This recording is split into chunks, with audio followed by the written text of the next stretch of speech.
You're listening to the Airline Pilot Guy Show. The view from our side of the cockpit door. WAPG. It's the Airline Pilot Guy. Airline Pilot Guy, episode 652. Yeah, he's up in the sky.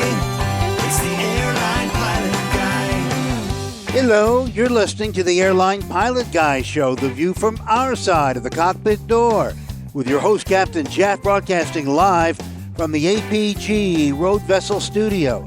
Today's show is recorded on the week of February 24th, 2025. Yeah, he's up in the sky. It's the Airline Pilot Guy. Get your ride and he's flying by with the Airline Pilot Guy.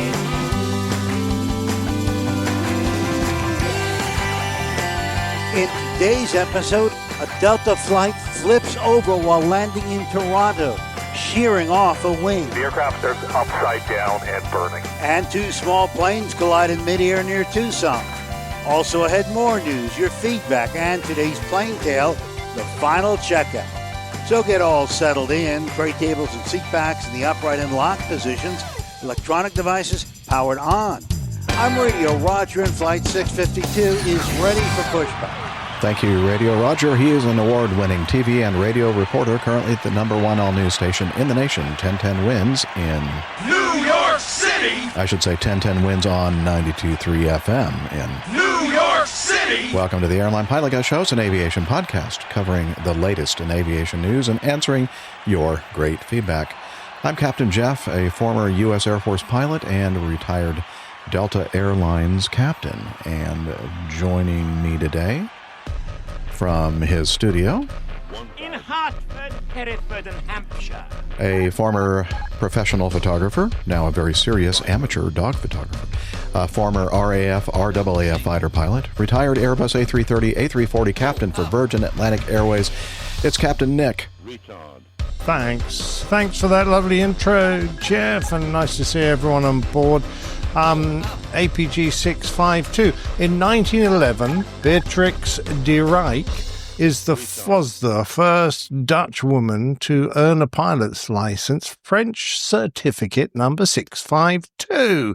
A journalist writing in L'Aérophile commented on her cool-headedness and bravery as which would be the envy of the uglier sex. Oh, my. Yeah. Wow. This really, I think a show title might have to be Ladies' Night, I like it, yeah. Yes. Surrounding. Good. I'm sure I could get some nice pictures for that. Yeah, well, that's APG After Dark. So make sure you stay tuned in. Folks. Yeah. Okay.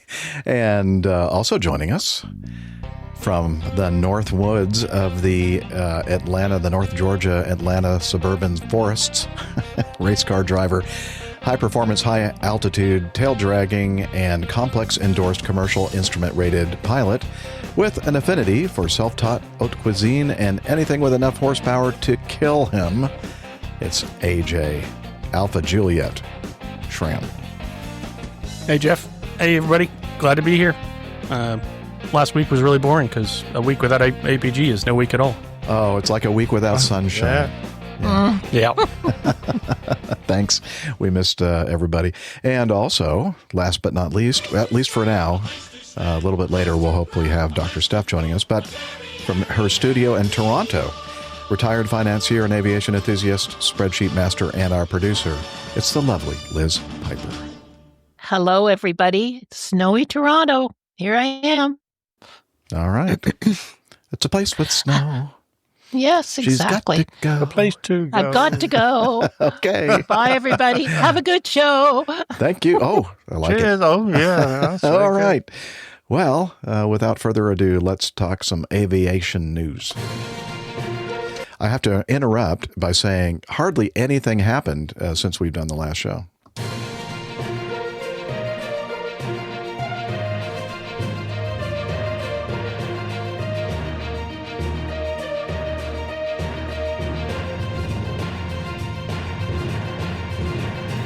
Stand by for news.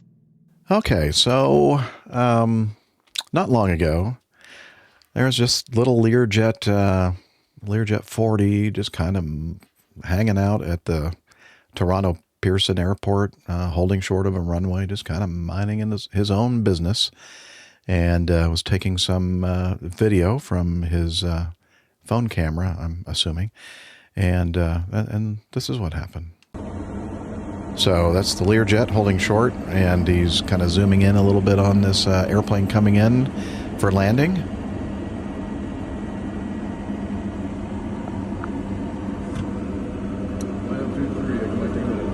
Two, three, and boom. Wait, hang on. I meant to have my sensor button ready to go. Yeah, it wouldn't have made any difference. Anyway, so an airplane crashed right in front of him. Let's see. Let's take another look at this, just because it's pretty spectacular, the landing here, and this way I won't be talking over it.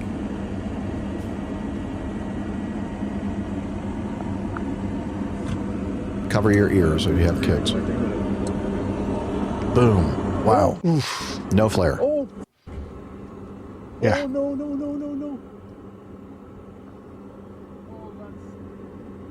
Yeah, I'll censor that in the audio only podcast.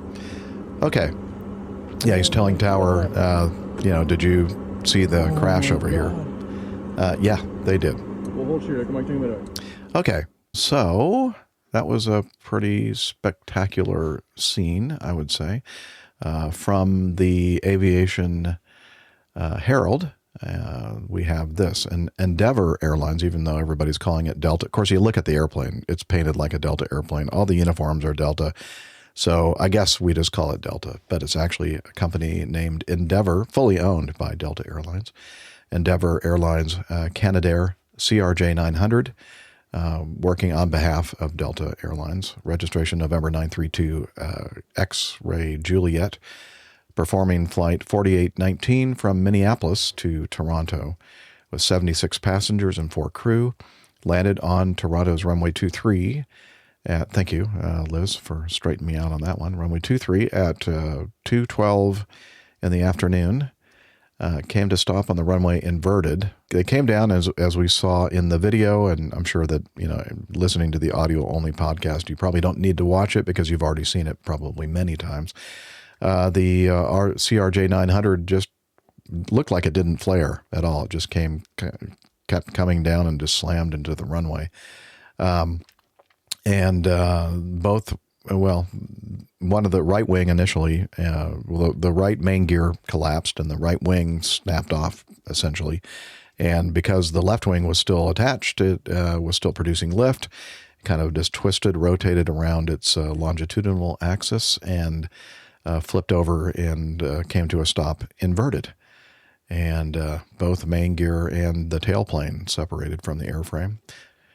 And big fireball. And miraculously, there were no fatalities.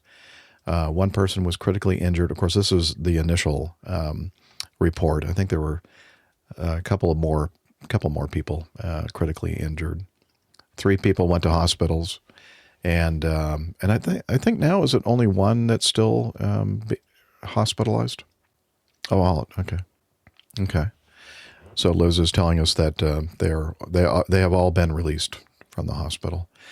Okay, the NTSB reported the NTSB is leading a team of U.S. investigators to assist the TSB, the Transportation Safety Board of Canada, with their investigation of today's accident of the Delta Airlines Bombardier CRJ 900 at Toronto Pearson. Let's see. Okay, so there hasn't been any further detail as far as I'm aware yet of anything like, like a preliminary report or anything like that. It may be too soon for that. They're looking at all the pieces and trying to put this whole thing together. And of course, looking at the black boxes, which are not black, they're orange. and the flight data recorder and the cockpit. Why do we keep saying cockpit voice recorder? I thought that you're not supposed to say that word. Huh. Anyway, the CVR. Just like air missions. Not supposed to say that anymore. Oh, not anymore. It's airmen again. Yeah. Anyway. Make up your mind. I know. It's very confusing. Very confusing. Anyway. Okay. So, I mean, are any of you here on the panel aware of any not improvements, but updates or any other new information regarding this? Not that I've seen anywhere. Yeah. No. I gathered that Delta have asked all their pilots to underline the word flare in all their flight manuals. But other than that, I don't think anything is. Oh yeah, we see flare in the background. If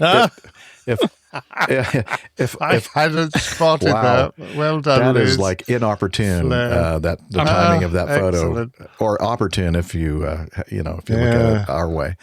I'm disappointed I haven't seen a copy of that picture with a question mark photoshopped onto that. I know. I bet there's one out there, or 1,000 people on Twitter are trying to do exactly that. It's too bad that the pilot flying at the time didn't look over and see the name of that airline. Yeah. Or maybe that's what distracted him. From the video, and maybe it's just the angle or something, but it looked like he had a pretty high nose attitude throughout the whole descent. And I don't know if I've never flown a CRJ, don't know that particular behavior, but the 200 comes in at a nose down, uncomfortably so, I think, because it doesn't have leading edge devices, slats, that kind of thing. So they have to go there pretty fast. I think I could be wrong. I have not flown either or this fleet of aircraft, but I think the 700 and the 900 both kind of fly more like they have leading edge devices, and they fly much more like your typical airliner flies with a slight nose up. But I didn't. When I saw the video, I didn't think it looked It didn't look unusual to me. The attitude. Okay. It just looked to me like it just wasn't, a flare at all. Yeah, you make a good point though, because if you can either fail to move the controls, or you can have let the speed get low so that when you do try and flare, it has very little effect, and you've built up a bit of a rate of descent because the aircraft's just heading towards the runway and there's not much that's going to stop it. So it might, I guess, you're familiar with this configuration of aircraft, Jeff, so if you pull the throttles back a little early, it can be pretty bad. And if you let the speed get too low, it can be pretty bad on that.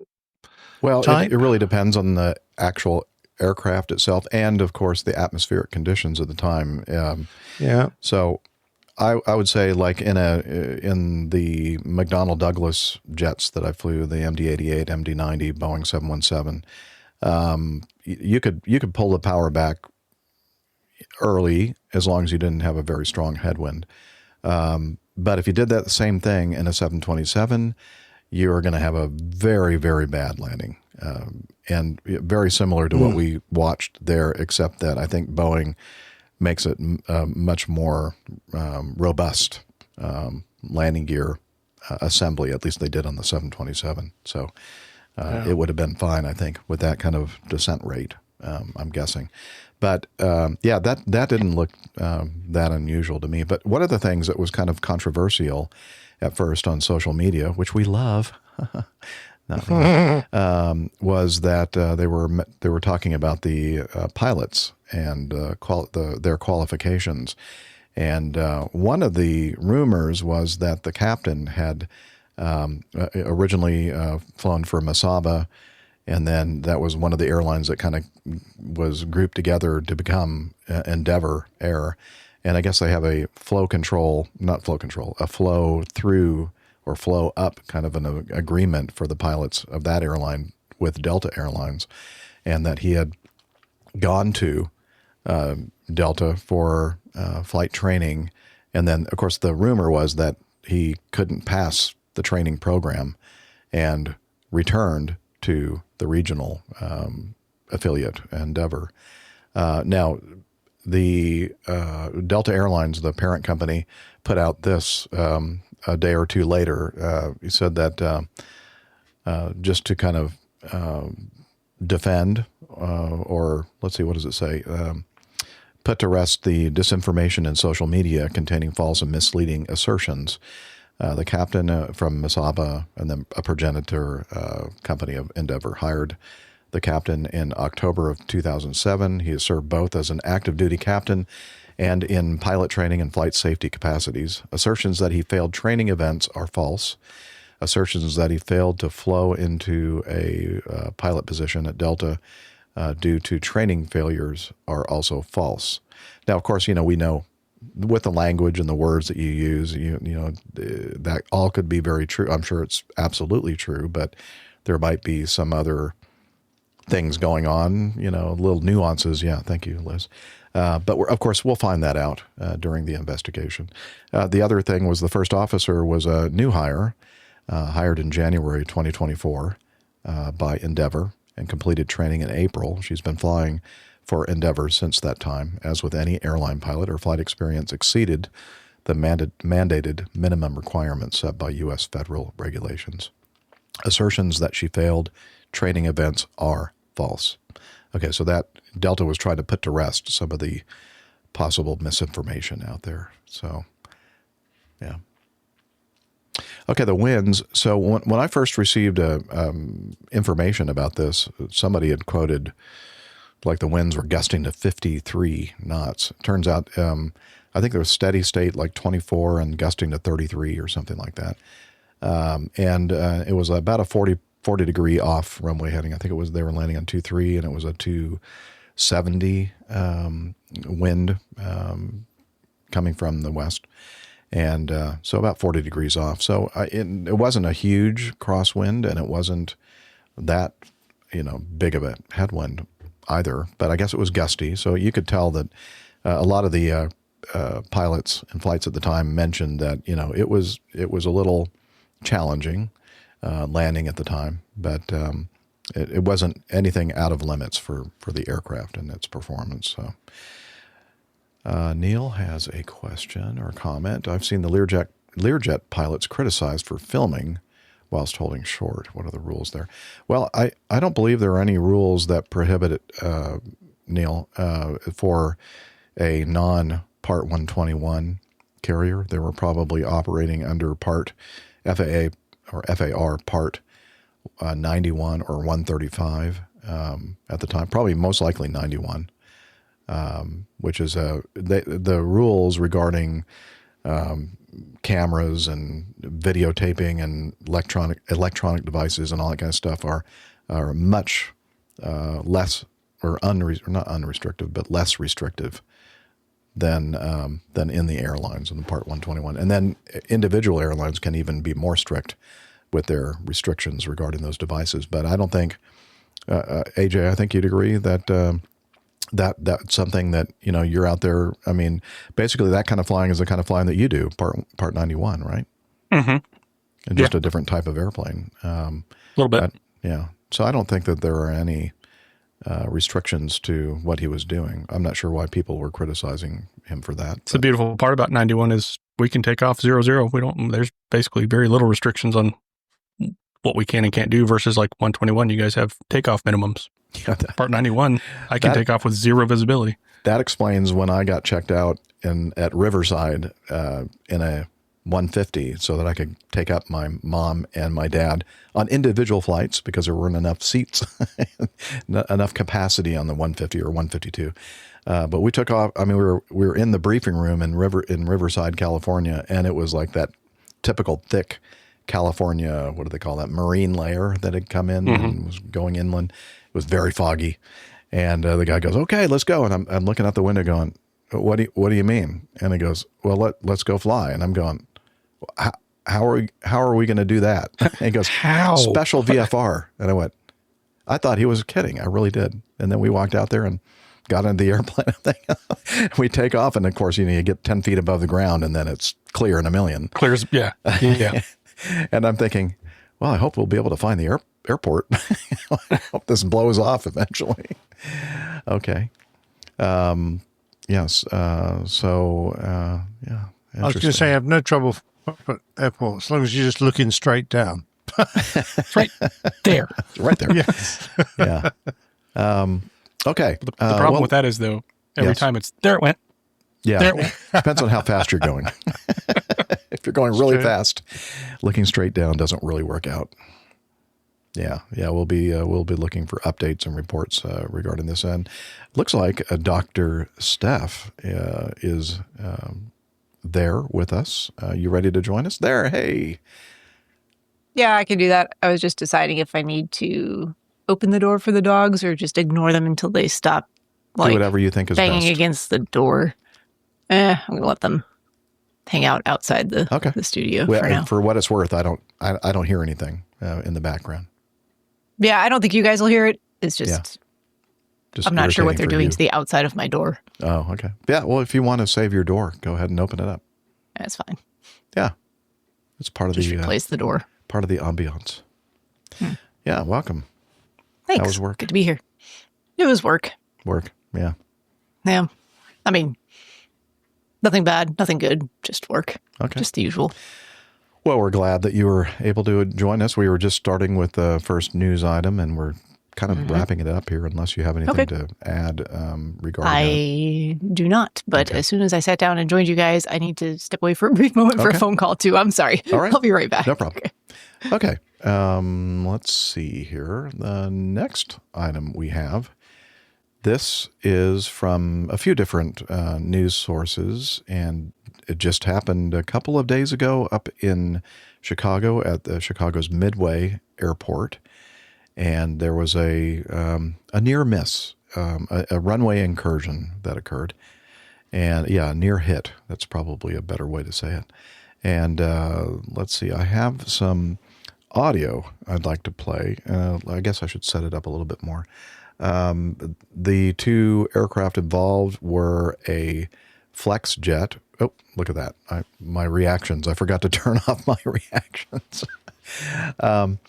A business jet. I think it's, I'm not sure if it's a Cessna or a Hawker. I can't really tell. I'm looking at the picture of the on the video. But anyway, it's a private jet, a business jet that ended up crossing a runway that a Southwest 737 was coming in to land, and really just about to touch down on the runway. I mean, very close to touching down, and they initiated a go-around. And so the thing I'd like to do here is start off by playing some audio from liveatc.net, and the FlexJet, the business jet, the fractional owner company. Their call sign's FlexJet, even though sometimes it sounds like they're saying like flagship, not FlexJet, but they're saying FlexJet in the call sign information. And they're talking to ground control to get taxiing instructions to head over to, I think, 22 right for takeoff. So that means they have to cross a bunch of runways at Midway Field. And so let's go ahead and listen to some of this audio from the FlexJet. Ground, FlexJet 560, signature with Tango. And last call again. Okay, interrupting quickly. Signature is the fixed base operator or fixed base operation, or what we just call them FBOs. That's kind of where a lot of the general aviation and business aviation, they kind of hang out and do their flight planning and fueling and parking and that kind of thing. FlexJet 560, signature with Tango Taxi. FlexJet 560, runway, actually departure frequency is 119.35. Runway 22 left. What taxi are you coming out of? We're over at Whiskey, FlexJet 560. FlexJet 560, roger, taxi via Foxtrot and hold short runway 22 right. Plan for runway 22 left. All right, plan for 22 left, Foxtrot Whiskey, FlexJet 560. Now, something that was like really stood out to me was the fact that he didn't read back that instruction properly, because the the ground control guy said to hold short of a runway, and we are required to say that we're going to hold short of a runway, and he did not. I'm not sure if that's going to be a factor in this incursion incident or not. By the way, this audio, I cut out a bunch of extraneous audio from other aircraft and also compressed it for time. Aircraft FlexJet 560, just want to confirm our taxi instructions for 22 left from Signature. Yeah, where on the ramp are you, sir? We're at Signature Aviation at Alpha taxi. Okay, taxi Alpha, Foxtrot, hold short of 22 right. Alpha Fox, hold short, 22 right, FlexJet 560. FlexJet 560, turn left on runway 4 left, cross runway 31 left, and hold short of runway 31 center. Right, left on 4 left, cross 22 or 13 center, FlexJet 560. No. FlexJet 560 negative. Cross runway 31 left, hold short runway 31 center. Cross 31 left, hold short 31 center, FlexJet 560. I will take, we'll cross 22 left on a hotel. Okay, while this is happening, we're going to go ahead and now switch over to the video. Southwest 2504 going around. 2504, roger that, maintain 3000. FlexJet 560, hold your position there. 2504 up to 3000. Hold position, FlexJet 560. FlexJet 560, continue across the hold short of hotel. Cross the hold short hotel, FlexJet 560. FlexJet 560, your instructions are to hold short of runway 31 center. So 2504, when able, turn left heading 220. Okay, that was the Southwest jet that had to go around. Left heading 220, Southwest 2504. Okay. Also, let's take a look at this next video from the view of the Southwest jet coming in. Yeah, there we go. The Southwest coming in for landing, and then we'll see very clearly here. Look, he's almost touching down in the flare, and then we see in the distance the FlexJet, and then Southwest. Yeah. That's how close that was, folks. Now, I know there's some compression there with the long lens, but still, that was close, because these runways at Chicago's Midway Airport are not super long runways like at O'Hare. These are, what we would call... That runway is 6,500 feet. 6,500 feet. Yeah. Okay. So that was the view from the Southwest jet coming in. And now I'd like to finish this off before we start a discussion by playing the rest of the audio. 769. 4440 is ready to taxi. FlexJet 560, hold your position there. Hold position, FlexJet 560. Hey, ground Southwest 411, push Bravo 3, Tango. FlexJet 560, continue across the hold short of hotel. Cross the hold short hotel, FlexJet 560. FlexJet 560, your instructions are to hold short of runway 31 center. You hold right there, sir, don't move. Hold position 560. FlexJet 560, possible pilot deviation, advise you contact Midway Tower at a number when you're ready to copy. FlexJet 560, ready to copy. FlexJet 560, it's 773-884. Okay, I'm going to stop it right there, because in this audio, the actual full number was released there, so I don't want to get anybody in trouble or have the Midway Tower receive a whole bunch of telephone calls. Anyway. So, sorry, I hit the wrong button there. So that was another close call, and we've been talking a lot about these runway incursion close calls now for a couple of years, and they seem to be increasing in frequency, and it's of great concern to everybody out there, pilots and passengers alike. That this is just a matter of time, it seems, before one of these is going to result in a terrible tragedy. So, I guess let's discuss this. Steph, you have an attachment, a history with Chicago, and I think that from what I recall, it seems like you fly in and out of Midway a lot more than O'Hare. So you have a lot of experience flying probably Yeah, at both of those. in years past, I will say not recently, but nothing really has changed with the runway configurations in the past few years at Midway. A couple of things. I mean, this one actually is really pretty straightforward as to what happened. So the FlexJet crew read back the hold short instruction, and then for whatever reason did not actually hold short of the runway they were supposed to hold short of, resulting in this particular incident. I think we've covered other near misses, near hits at Midway in the past with landing and departing traffic using intersecting runways as well. Especially if you're on the departure end of, let's see if I can get them right without looking at the diagram there, 4 right or 3-1 center. Yeah. You can't, that traffic can't see each other because there's buildings and hangars in the way. Even though they're, it's kind of a flat piece of land, a big square. And those are commonly used runways at the same, being used simultaneously in certain weather and wind conditions. But yeah, my mark on this one is it's pretty straightforward. They read back the instruction correctly, but then for whatever reason didn't do it. I have a lot of thoughts on entering runways and crossing runways, and I'm sure we'll get into that discussion. But I would object to the fact that they read it back correctly. They read it back incorrectly the first time. They read it back correctly the second time.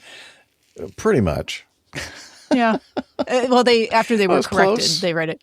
Yeah. After they were corrected, they did read it back correctly. So I'm going to give them that. Okay, we'll so give them that partial should have credit. been APG credit. 50%. Sure, 50%.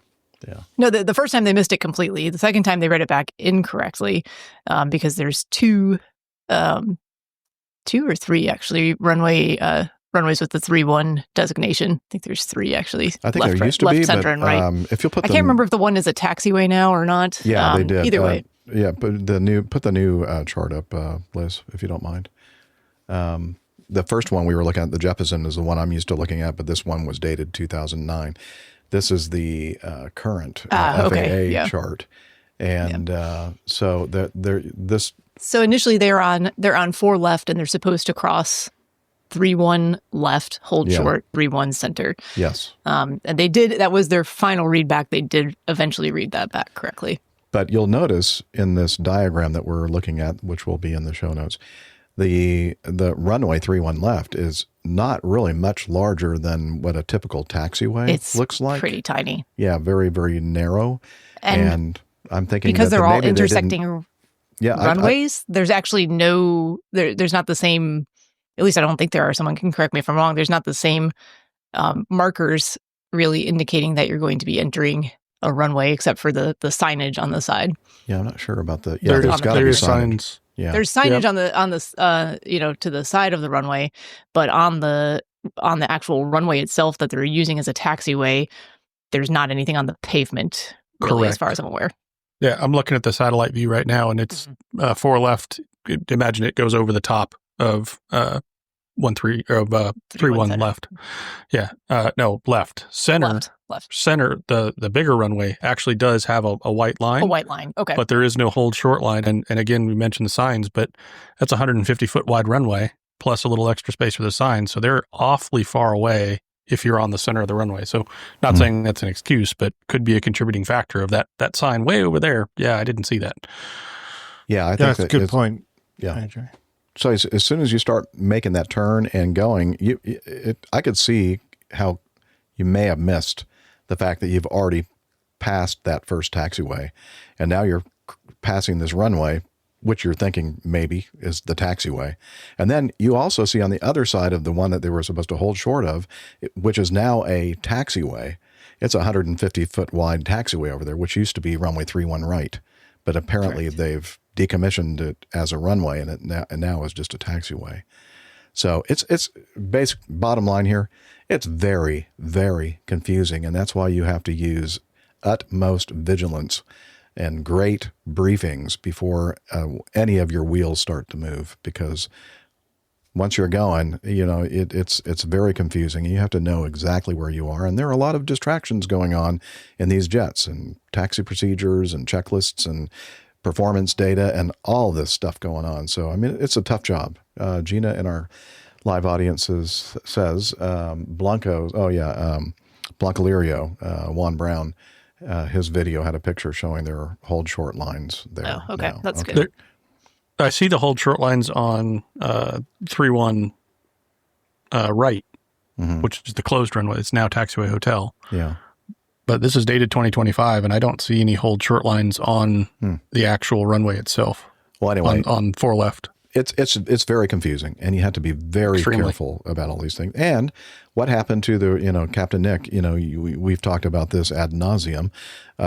Before you ever cross any kind of a runway, what happened about looking out the window? I mean, that should have been clear as day, this 737 coming in for landing on the surface you're about to cross over. Come on. On a beautiful day. Yeah, in it was Chicago. a nice day. About as nice as it gets.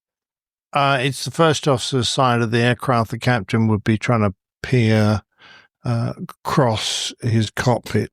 So I don't know what the first officer was doing, but really the emphasis is on their duty to check that. The captain is going to peer out there as well, but it's not so easy to see an airplane that's sort of on the approach across the cockpit. Interestingly, they have hotspots marked. Now, airfield maps have hotspots where there is a danger of encroaching on a runway. They put these little marks on the runway that you have to pay particular care when you're passing one of these.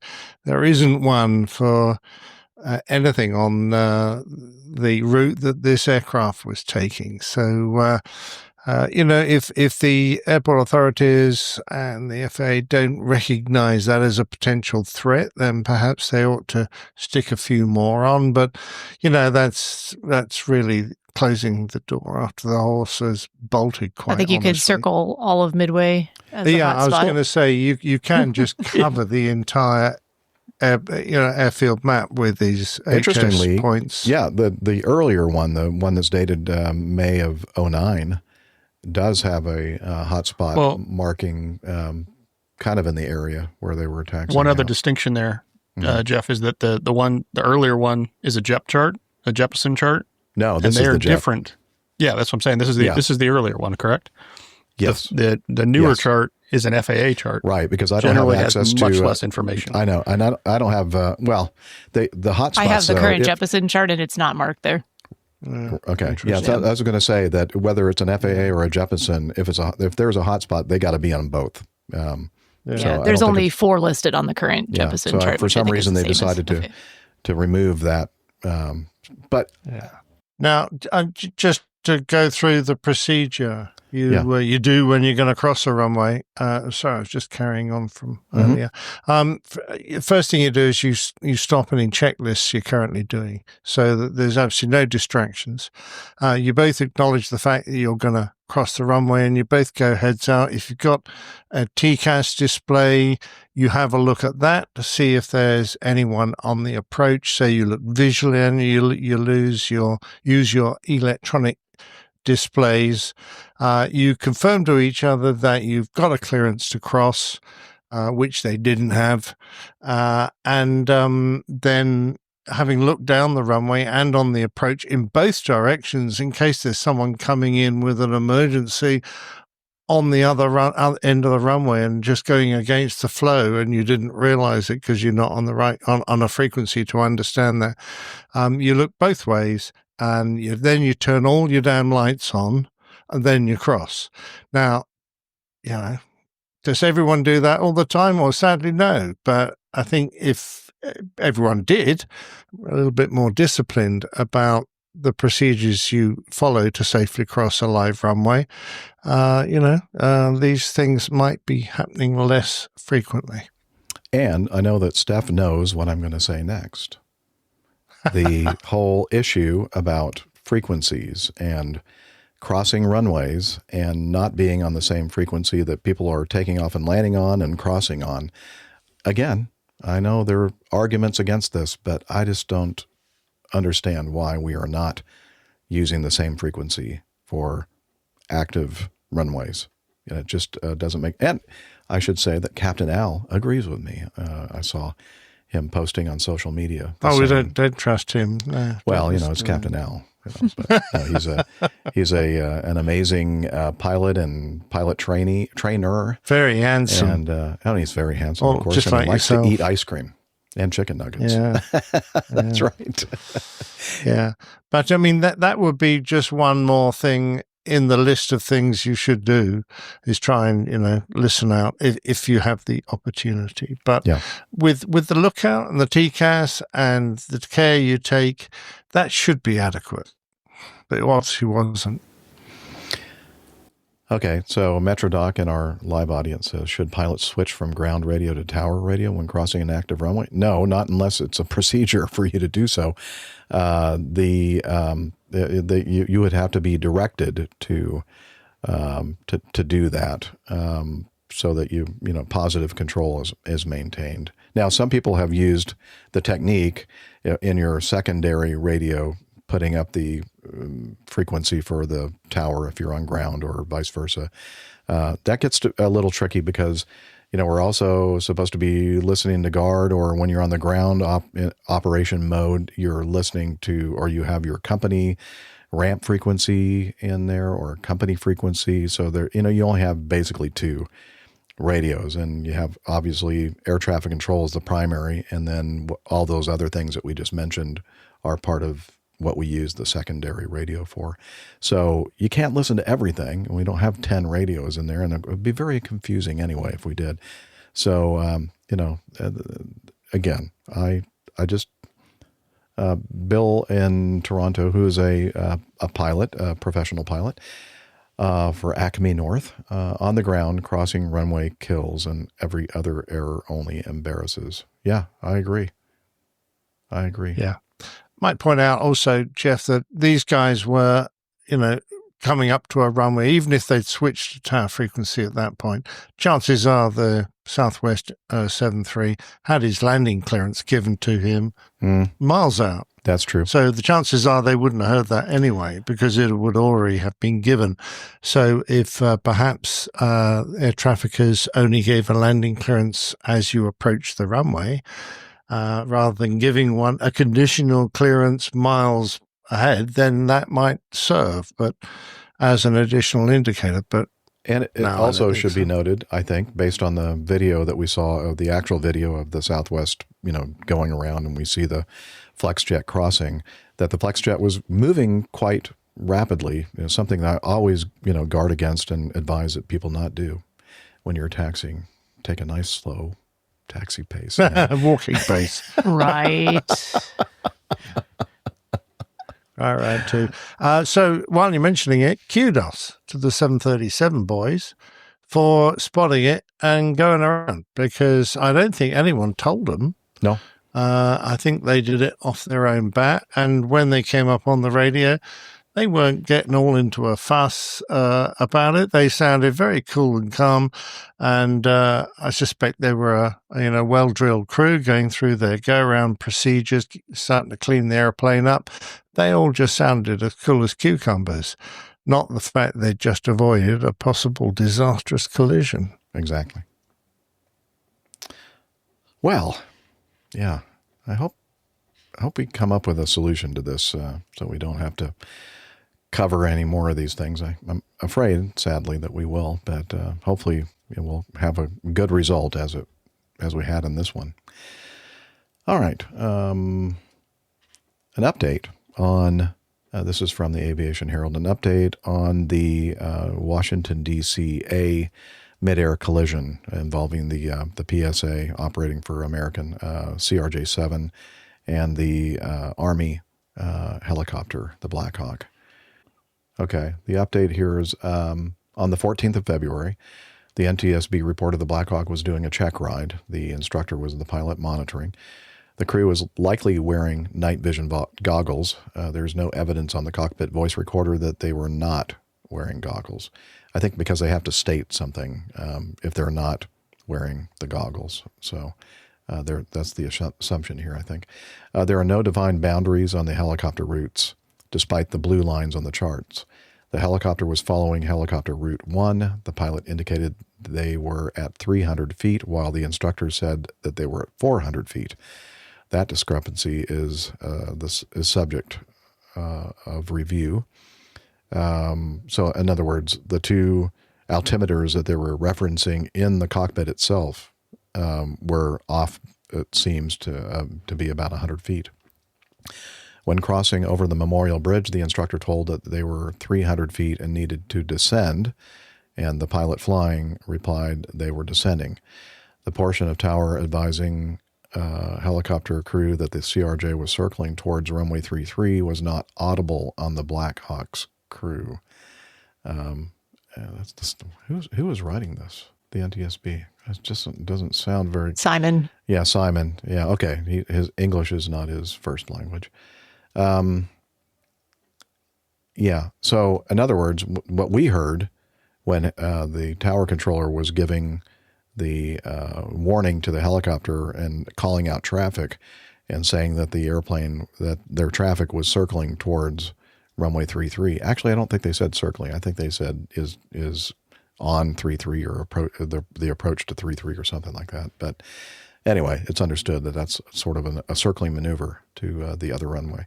But apparently, because of the radio communications at the time, that was blocked, and they didn't hear that part, which is critical. 32 seconds before impact, the helicopter passed the southern tip of Haines Point. 20 seconds prior to impact, tower queried the crew whether they had the CRJ in sight. A conflict alert was audible in the background of that transmission. The CRJ crew received an automatic advisory, traffic, on their TCAS system. 17 seconds before impact, tower directed the Black Hawk to pass behind the CRJ. The cockpit voice recorder of the Black Hawk did not have the first portion of the transmission to pass behind the jet because the helicopter crew were keying their microphone to talk to ATC. That's one of the weaknesses of this kind of radio system, that if more than one person is talking at a time, it sometimes is completely covered up and you can't hear what they're saying. Now, sometimes you can, depending on the strength of the transmitter, etc. The Black Hawk crew reported that the traffic was in sight and requested visual separation, which was approved. The instructor thought ATC wanted them to turn left towards the east bank of the Potomac. 7 seconds before impact, the CRJ rolled out for final on runway 33 at 344 feet. 1 second prior to impact, the CRJ increased pitch, reaching 9 degrees nose up, with the elevators deflected near their maximum nose up range. And at that time, the aircraft was at 313 feet. The radio altitude of the Black Hawk was at 278 feet at the time of the collision and had been steady for 5 seconds. The radio altitude, 278 feet, may not be what the crew saw on their barometric altimeters. The NTSB is confident that the helicopter was 278 feet above the Potomac. The flight data recorder did not record the barometric altitude indicated to the pilots. The altimeter setting was not recorded by the flight data recorder. The FDR also did not record GPS data. The NTSB is facing challenges to determine what altitude was shown to the pilots on their primary flight instruments. Both the helicopter and the CRJ were on VHF frequencies, though different VHF frequencies.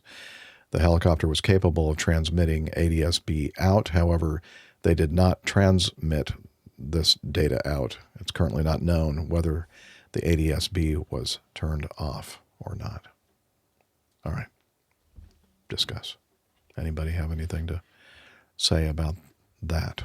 Yeah, I mean, I think a lot of that's pretty self-explanatory and still trying to figure out what was, that's a lot of objective data there, and then trying to figure out some of the subjective things that we don't know, which we may never know. Yeah, I'm hoping that they'll be able to determine something. But as it's clearly stated here, they're experiencing challenges with determining exactly what it was that the helicopter pilots were referencing or looking at, and what those instruments were actually reading. But clearly, that's the key part of this, is that fact that had the helicopter been no higher than 200 feet above the Potomac, we wouldn't be talking about this right now. No, that's exactly right. And I'd be very surprised, although I'm willing to be surprised, if they were relying on a barometric altimeter when they had a radio altimeter, which is extremely accurate and is really, if you want to measure your height above the ground beneath you, which in this case was water, that's, I either thought, the only altitude reference they would be scanning, looking at. I can't imagine that it wasn't easily available to them on an instrument. So to a certain extent, what barometric pressures were set, I think would probably be irrelevant, but I'm willing to be. So in your experience, Captain Nick, and I'm mostly referencing your military experience, and you did a lot of low-level, I don't know if a lot, but you've done low-level flying. Yeah. Is the radio altimeter the primary reference? For me, it was, yes, in my roles, in a ground attack aircraft, or just any time you're close to the ground. If you're trying to judge your height above the ground, if it's a little hard to see, particularly when you're out over the water and, you hadn't got many visual references like, cows and sheep and trees and things to judge your height. You're scanning the radar. We used to bug the radar at a minimum height to stop you getting too close to the ground or the sea, and it would set an alarm off if you went past that bug. But yeah, it was primarily in our head-up displays when the aircraft I flew that had them. It was displayed there, and I would never look at a pressure altimeter when doing that kind of low-level flying.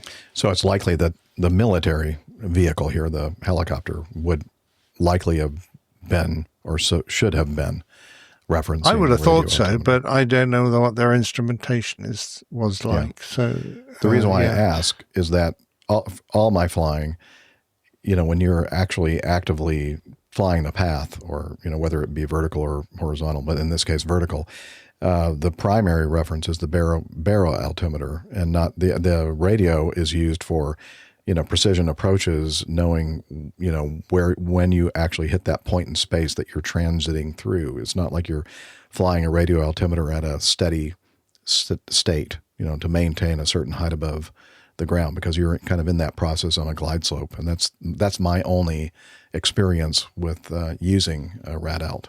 As opposed to the baro. So that's good information. Yeah, I mean, the radio altimeter is immediate. There's no lag. Mm-hmm. It's very accurate, whereas the opposite is really true of a pressure altimeter. There is lag. It depends on how often the barometric pressure is measured. There are quite significant errors that can occur between instruments that still mean the instrument is perfectly serviceable, but you can have 75 feet or even 100 feet, perhaps, difference between altimeters or the true altitude and what the instrument's giving you. So it's not an accurate piece of kit to use when you're very close to the ground. So if they're supposed to be flying below 200 feet at night, I would have been very surprised if they had one eye on their radio altimeters nearly all the time. Mm-hmm. Ava asks a great question.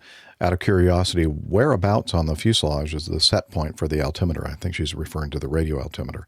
Does it take the altitude of the fuselage of being the main gear or closer to the cockpit? And I think the answer, Captain Nick can give you a more accurate answer, but in my mind, I'm thinking it really depends on the airplane itself and the manufacturer and where they decide I don't know if there's a specification where it has to be, in reference to this spot on every single airplane or not. Captain Nick? On military aircraft, they're small airplanes, they're 20, 30 feet front to back, so it doesn't really matter where you stick it.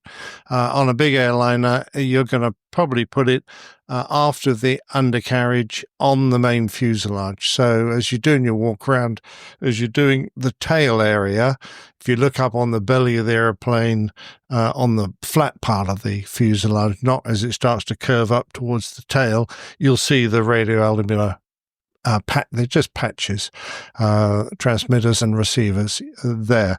Because on an airliner, you want to, primarily, it's used when you're in the flare, and you want to know the lowest part of your aeroplane, how close that is to the ground. Mm-hmm. So in the flare, in my airplanes, it was, just the tail just before it started curving up towards the point at the end of the fuselage. And IHALBoxes adds it can be anywhere where the least amount of interference is expected, as long as it reads 0 on touchdown in a landing attitude. So there you go. You can put it on a big stick if you want. Yeah, you open up the window and you hang it out on a big stick. But you rely on it not being interfered with. You're quite right, but there's not a lot of other stuff around there to get in the way, quite honestly. Right. Okay. That was our update. Since we're sort of talking about military flight operations on that last update, we have this from the Los Angeles Times, latimes.com. And this involved a Navy jet, an FA-18 or F-18. I'm not sure. What's the difference between FA and, I guess, fighter attack and fighter designations? The letters usually relate to the role. But not everyone obeys that standard. Does the same thing. Well, I have a video involving this little accident in San Diego, and we're going to go, the fast one is going to be the second video I play. So here, let's go with the first one. A Navy jet crashes into the San Diego Bay this morning and happened near Shelter Island, close to the Konakai Resort. The pilots on board made it out safely by ejecting themselves before the aircraft went down. And good afternoon to you. I'm Christina Odenciel. And I'm Phil Blauer. Fox 5's been following this story all afternoon, sending our crews out near the crash site. Our Zara Barker joins us live from Shelter Island with more on what she's learning. Zara. Phil, Christina, just remarkable video coming out of this crash. The military jet nosedived into the San Diego Bay around 10 o'clock this morning, and they were rescued by a group of about 4 fishermen. Video shows a fighter jet plunging into the San Diego Bay. Just moments before this, fishermen aboard the Premier Sport fishing boat noticed 2 pilots parachuting from the sky. And I was thinking, that's a funny maneuver they're doing, because from time to time they do fly. And just hilarious. And then once we saw 2 parachutes with dots underneath, we decided to turn the boat and head right to them, help them out. Within minutes, the 4 crew members pulled the 2 pilots to safety. Grabbed the ladder for the to get the person on top of the boat. The pilots seemed to be okay, coherent when we brought them on board, and then they got taken off and first aid. They seemed a little shook up, but they knew where they were. They knew what was going on. Just a little shaken, and they were trying to check on each other and make sure they were all good. As they rescued the pilots, they noticed the jet was still in the air. Hang on. Let that sink in. Huh? Okay, did you hear what she just said? Yep. After they... Okay. Here, I'll continue. Then I looked over and saw the jet flying without pilots, without the cockpit on it. I'd love to know the length of time it was still flying around. And Captain Brandon Veets says the jet crashed into the water within about a quarter mile from where they rescued the pilots, narrowly missing homes and the coastline. H&M Landing's owner, where the fishing boat operates out of, says he's already received calls from the port's captain and Navy admiral thanking his crew. These guys are true heroes. If it weren't for the fact that your swift reaction today, this could have had a far different outcome. So thank you all. You guys rescued a pair of naval Such an aviators eloquent today. If it weren't man. for your swift response and your training, could have ended much differently. These 4 fishermen go through monthly trainings and just had their yearly Coast Guard inspection Monday, where they ran through a scenario like this. Coast Guard comes down, he runs over with man overboard. So we ran through that on Monday, and then we actually had a man overboard. Cool. All right, here's the actual video of the F-18 diving into the water. Boom. That was pretty quick. Yeah, it's a slow down version there. Boom. Okay. Cannonball. So I was listening to this coverage. I'm thinking, I think what may have happened here is the editing process was, I think they got things chronologically. It was out of sync. Out of sync a little bit. And so the guy saying, the airplane flying around, I think that was before it actually crashed and they actually saw the ejection and the pilots and going in and then rescuing them. That's the way I'm thinking this all happened. Unless, I know that AJ, go ahead. What's the other option here? There was a story from Australia, actually, and it was an F-18. And the co-pilot, backseater, pulled the ejection handles, and I don't remember, it was a mistake, but I don't remember what the reason was. They're on short final, maybe, I don't remember what it was, 50 or so feet off the ground. The airplane landed after they ejected and rolled off into the grass. Yeah, I remember. I think we actually covered that on the show. Okay. So that's just what I'm thinking is that it could have happened. The airplane could have kept flying after they left. Not for long, obviously. I guess it's possible. It seems like the F-35s do that a lot, but I'm not sure about the F-18. That was another one, yeah. Couldn't they not find that F-35 for days or weeks or something? Yeah, because it just kept on flying once the guy ejected. In history, there've been the airplane's going down. I got to eject. Oh, just kidding. It's going to keep going for a while. Damn. Well, it's still flying. Famous one over Germany with a Harrier that took a bird, and the engine surged, and the guy's very close to the ground. And the engine's producing no thrust whatsoever. So in a descent towards the ground, he goes, well, I've got to jump out. He jumps out. At that point, the surge cleared. And it might have been the jet efflux from his ejector seat, the rocket, that created enough disturbance in airflow to clear the surge, or whatever happened, it cleared.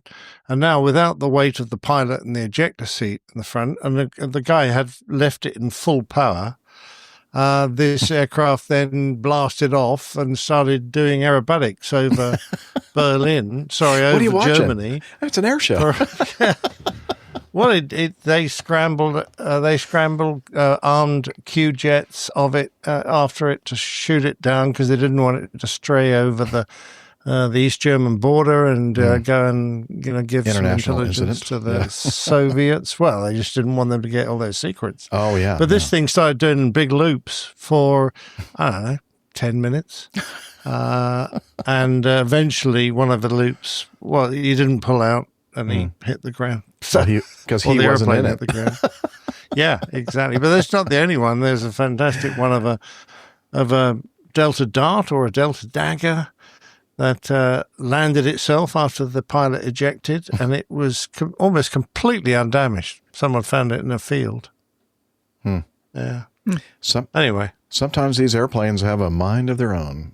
Tim Van Ram says, but did you catch any fish? Yeah. Oh, yeah. I'm not sure they asked that very important question, Tim. So I'm thinking... Inquiring minds want to know. While I do agree that it is possible that they could have ejected and the thing just flew around for a while and then finally just went in. I think it's likely that it was the editing process of that video. I think you're right, yeah. I just wonder what happened to it that caused them to eject. It's interesting. Yeah, we don't know. I mean, a double engine failure, run out of fuel, major flight control problem. I mean, there are very few things that can happen that would make you, just jump out in the circuit effectively, right? In the instrument pattern or wherever they were. I'm hoping the sudden urge to try to find out what happens when you pull those handles. Yeah. A few, yeah. The button that no pilot should ever push. Yeah. That is a dangerous thing, by the way. Especially if you're just at cruise and you're just looking around at things and. I wonder what happens if I did this, what would happen? Yeah. I was always able to, disregard these feelings of curiosity, intrusive thoughts, and I thought, you know what, I don't want to find out. Anyway, Oh, Bill, a premature ejection. There might be therapy for that. Yeah, absolutely. Okay, so that's our military news for the week. Let's see. I guess we could talk about this one. This happened in Scottsdale, Arizona, near Phoenix. A plane crashes into another plane, killing one.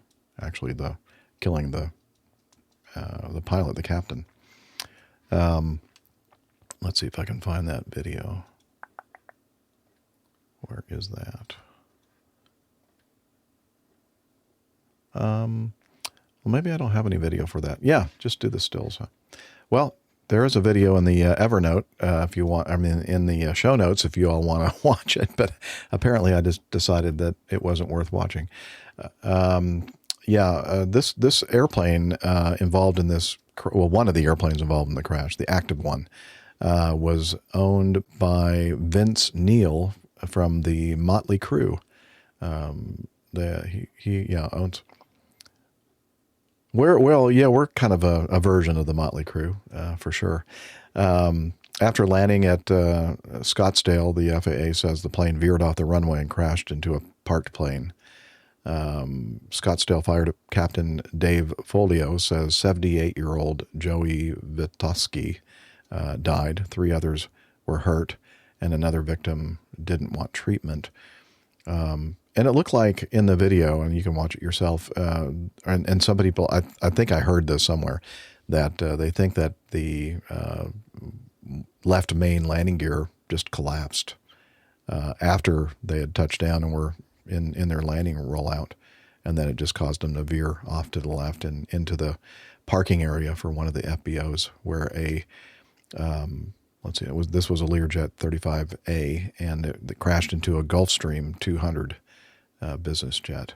There was somebody in the Gulfstream, by the way. I think he was the one that said, "Yeah, I didn't need any, first aid or anything like that." But can you imagine you're at the jet waiting for your customer to show up, and all of a sudden you hear this?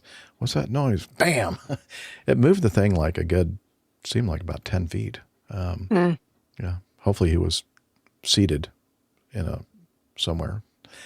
Anyway, I think it said towards the bottom of the write-up there was that he did go to the hospital after a time, and they did check him out, but he was released. Okay, good. Somebody probably convinced him. Yeah, you need to go.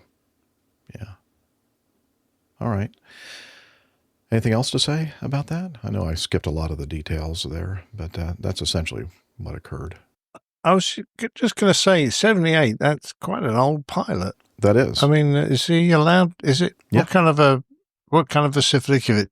This would be Part 91. Part 91, and as long as you can get a medical... Is there an age limit to Part 91 pilots? No. Nope, and I believe 135, that's perfectly fine as well. As long as you can get your insurance medical. Insurance will eventually become cost prohibitive. Yes. But and you may, at some point, no longer, like Jeff was saying, obtain a medical certificate, depending on... I mean, I'm not suggesting that it was his fault. I mean, it's very sad that he died. I mean, yeah. But I'm just, yeah. But as an example, the gentleman I fly this airplane and the L-39 with is in his late 70s, and he's sharp as a razor. At least you're in the cockpit with him. And was he the only pilot? Unsure. It doesn't I don't know. say. Didn't really say. It says somewhere in here, it said one of the 2 pilots was hurt, but it is a reporter writing this. So your mileage may vary. I think typically the Lears do operate with 2 pilots though, right? I don't know if they're... Typically, yes. Yeah, especially a Lear 35A. I don't think they're certificated for single pilot ops. Yeah, that particular Learjet, I think, is a little bit too complicated for just one single operation, single pilot operation. Neil Landhorn in the live audience, 78. He's in the vinyl stages of his career. Vinyl. Like the record, 78. Yeah. That I did have an ulterior motive for asking that question. Oh, thinking about getting back to flying? No, I'm thinking about the plane tail. Yeah, it's the plane tail. Okay, just quickly before we move on, because has been so much news, and we have a lot more to cover. But I would like to just quickly mention this Asiana. You'll remember back in 2013? That the 777 Asiana 777 hit the seawall on approach to one of the runways at San Francisco International, and it was a spectacular crash. And thankfully, I don't know how many people died in that, but yeah, I think one or two got run over by the fire vehicles. Anyway. So fast forward to 2025, again at San Francisco International, and this time an Airbus A350 was coming in, and they were on final approach to 28 left. They were cleared to land. Tower issued a low altitude alert, advising the crew to immediately check their altitude. Altimeter 3026. Tower instructed a go around. Actually, if you listen to the audio, I think that they were already in the process of initiating a go-around when the tower kind of inquired, are you going to correct? Because I guess the data he was looking at on his screen, it didn't look like things were changing in a positive way. But they said, yeah, we're going around. So they did initiate, and then of course tower usually says after the crew tells them that they're going around, then they'll kind of repeat that, just I think to make the whole thing official. Let's see, the crew initiated the go around, position for another approach, and landed without further incident about 16 minutes after the initial go around. According to ADS-B data, the aircraft was descending through about 650 feet AGL. And then they go and talk about how that's figured out based on the transponder putting out 325 feet, but then that is measured according to standard pressure, which was 29.92 inches of mercury, or 1013 hectopascals. Did I get that right? Or kilopascals? I've never heard of it referred to that way. I think it's Hecto from my memory, but I think it's hecto. Anyway, it doesn't matter. Yeah. So anyway, it got, at the point at which it should have been about 1,000 feet, it was about 650 feet. So, 325, 350 feet below where they should be on the glide path. And that's why the low altitude alert sounded in the tower. And anyway, it was interesting that I think I read somewhere, and maybe it was in the commentary of this report from the Aviation Herald, that somebody said that the let's see if I'm trying to scroll around to find it, but something to the effect that Asiana, especially based on that incident back in 2013 or whatever it was in the 777, are required to only fly coupled approaches into San Francisco, and I think even autolands. So I'm not sure if that's what was happening here on the airplane or not. It's hard for me to imagine that an A350, unless they had the wrong approach dialed up or something. I don't know how the auto flight system on a pretty sophisticated airplane like the 350 could have been that far off on a glide slope. So anyway, not only that, even if they were on a coupled approach, the weather looks pretty nice. Yeah. Again, something maybe your eyeballs would alert you to. Yeah, I think so too. You should be looking, and something doesn't look right here. It looks like, it doesn't look like the picture I'm supposed to be seeing here. In fact, somebody in the commentary said, again, they are 700 feet low, or I don't think it was quite that low, and can't see the runway, how the runway view looks like when crossing the seawall. What was the jump seater doing not paying attention to the radio altimeter display, glide slope deviation, DME readout, altitude readout, again, silence, unwilling to step in and alerting the flight crew to altimeter settings still on standard versus ATIS settings, blah, blah, blah, blah. Anyway, so there's some interesting comments in the article. But the 350 is so sophisticated that it will actually work out what your baro pressure should be. And if you've dialed the wrong number in, it will tell you. Oh. So the aircraft warns you if you have an incorrect barometric pressure setting. If you don't change the setting from standard to baro to, Q&H, then it will warn you. I mean, these things, it's very hard to avoid the warning system that the aircraft has. It's incredibly sophisticated when it comes to that. Yeah. Oh, here, I found that comment about the, let's see, Northern California approach control has to stop issuing slam dunk visual approaches to Asiana who require a 20-mile straight-in CAVU autolands. So maybe that's their own operating procedure. Okay, well, let's go ahead and end the news segment, which went a little bit long. Something just fell on top of my... No, it was, I think something dropped from a tree. Oh, okay. I had a bird walking along the roof of my car earlier, and I couldn't figure out for the life of me, because I was just, it actually arrived at work and was trying to collect some of my stuff, and I was like, what is that sound? And then it jumped down on the spare tire in the rear and started hitting its beak against the window in the back too. I have no idea if the bird wanted into my car. Maybe that's what you have going on. Just wanted to be friends. Yeah. Just wanted to say hello. All right. Time for getting to know us. Time of the show where we get all caught up pretty much with what has been going on with the hosts since the last time they were on the show. And let's see. Steph, what have you been up to lately in the last couple weeks? Weeks. When was the last time I was on the show? It wasn't. We didn't do a show last week. No.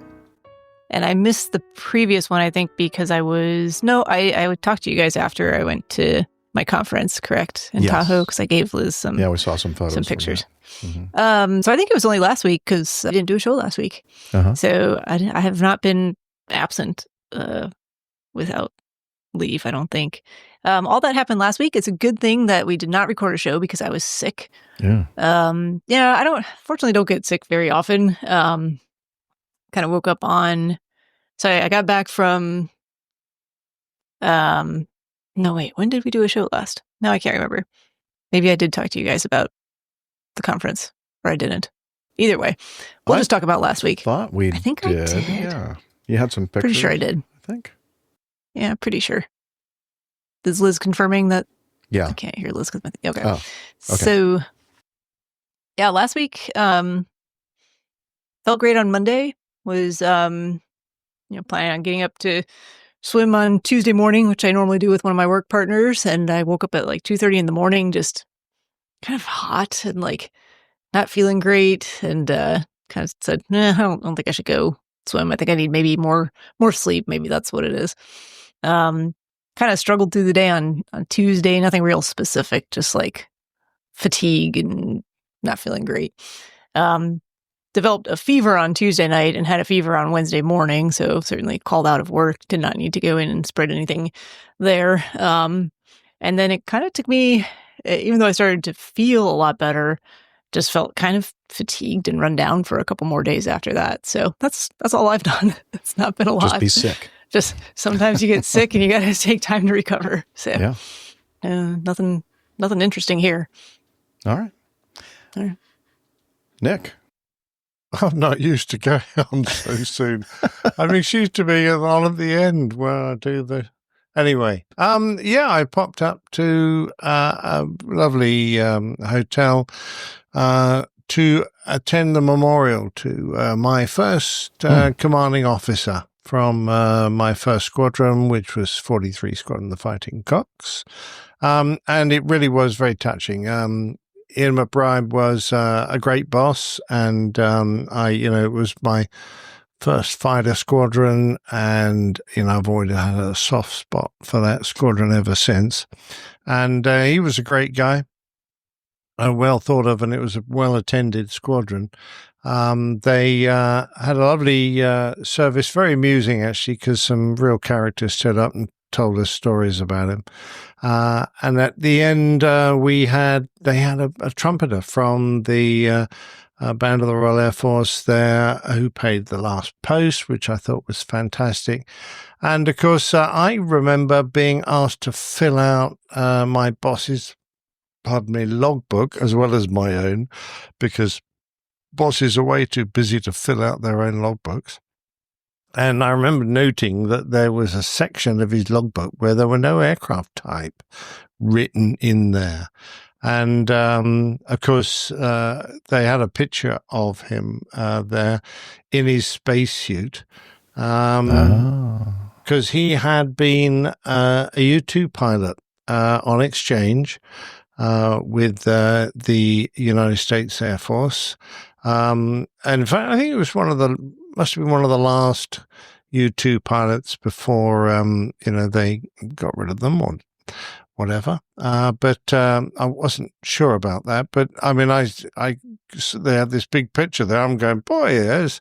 I never knew that's what he had flown. So I had an inkling, but it was remarkable to know that he'd done the exchange on the U-2, which was pretty remarkable back there in the sort of, I guess, late 60s, early 70s. And of course, he was a Lightning pilot before that. And he then flew Phantoms, and that's how I got to work for him as boss of 43. So that was really rather nice. It was, apart from the fact it was a fantastic hotel, it used to be an abbey for nuns who had, were excluding themselves from society. So kind of one of these really orders where they don't have a lot of contact. So a very beautiful, self-contained abbey, but it actually wasn't very old. One of the Benedictine orders, I think, but the actual building is fantastic. They've converted it into the most wonderful hotel.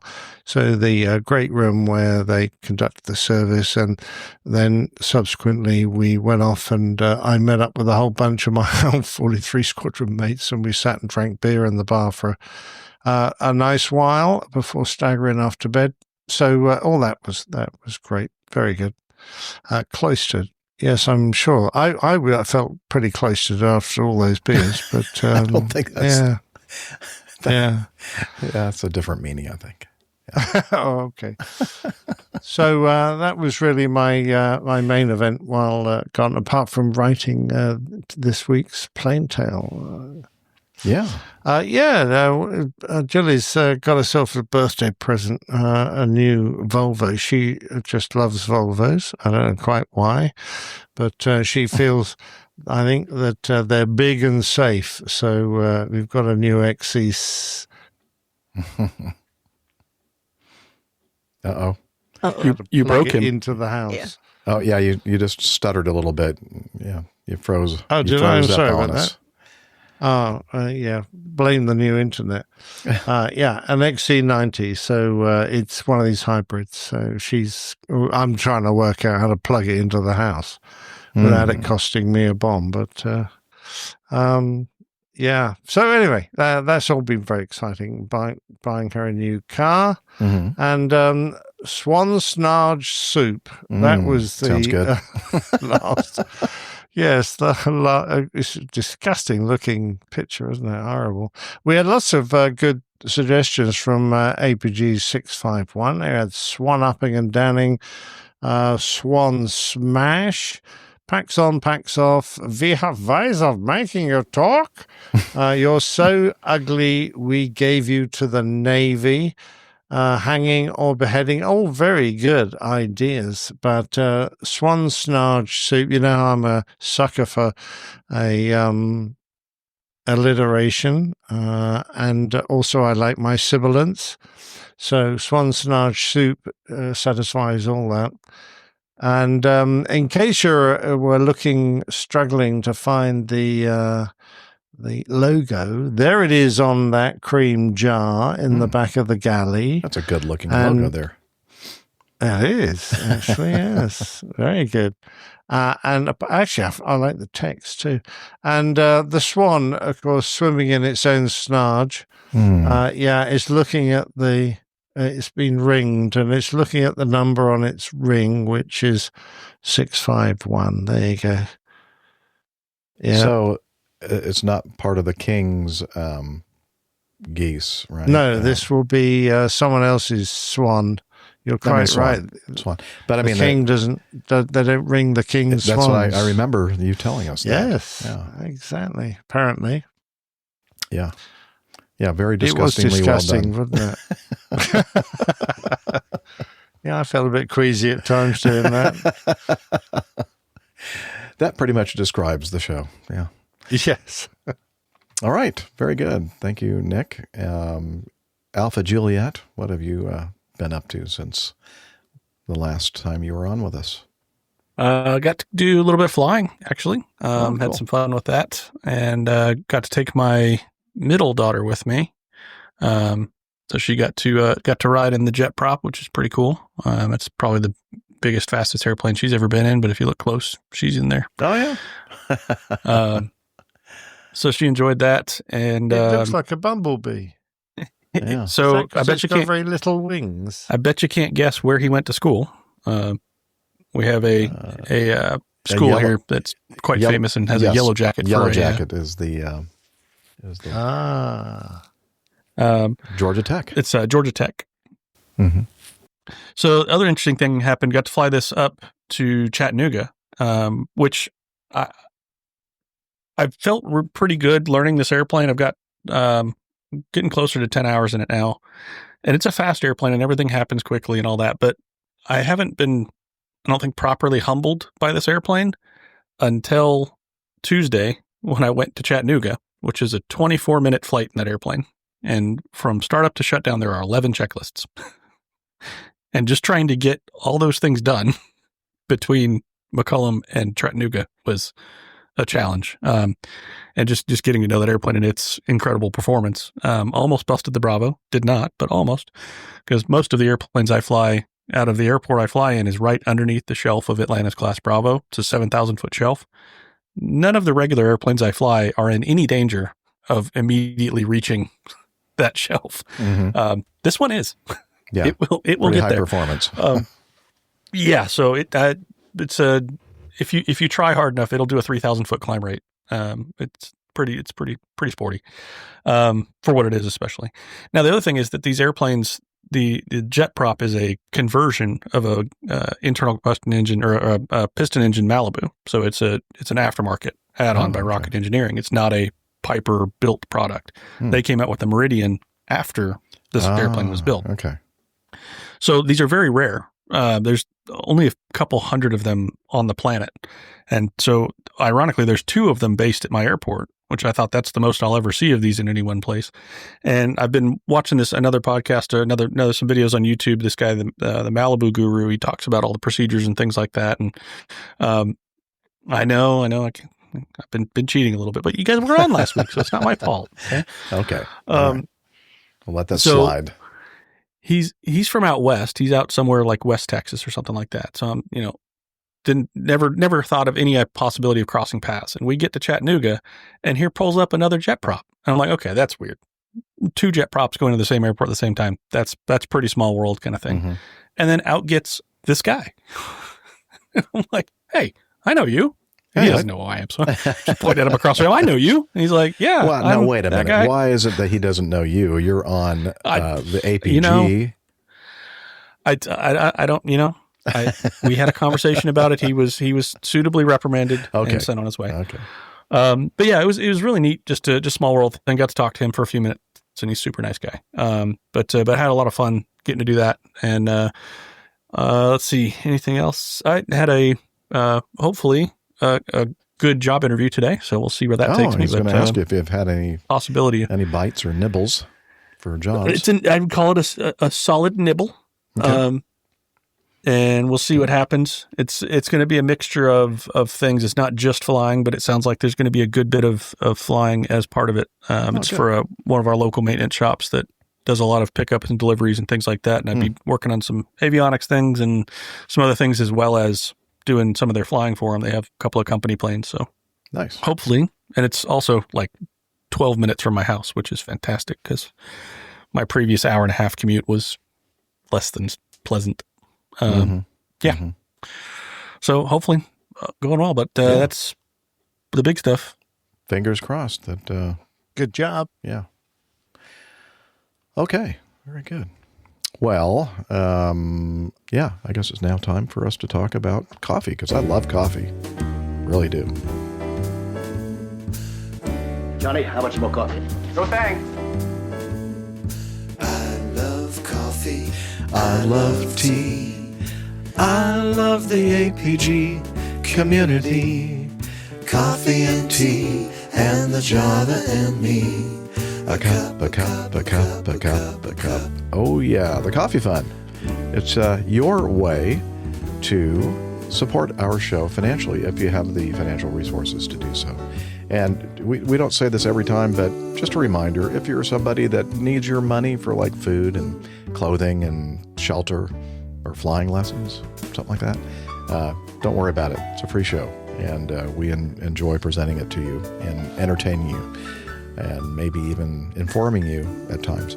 Anyway, but if you do feel like you want to provide some value for the value you receive, you can join the Coffee Bar Club, and we have a couple of different ways to do that. One's called the Coffee Fund Classic Method.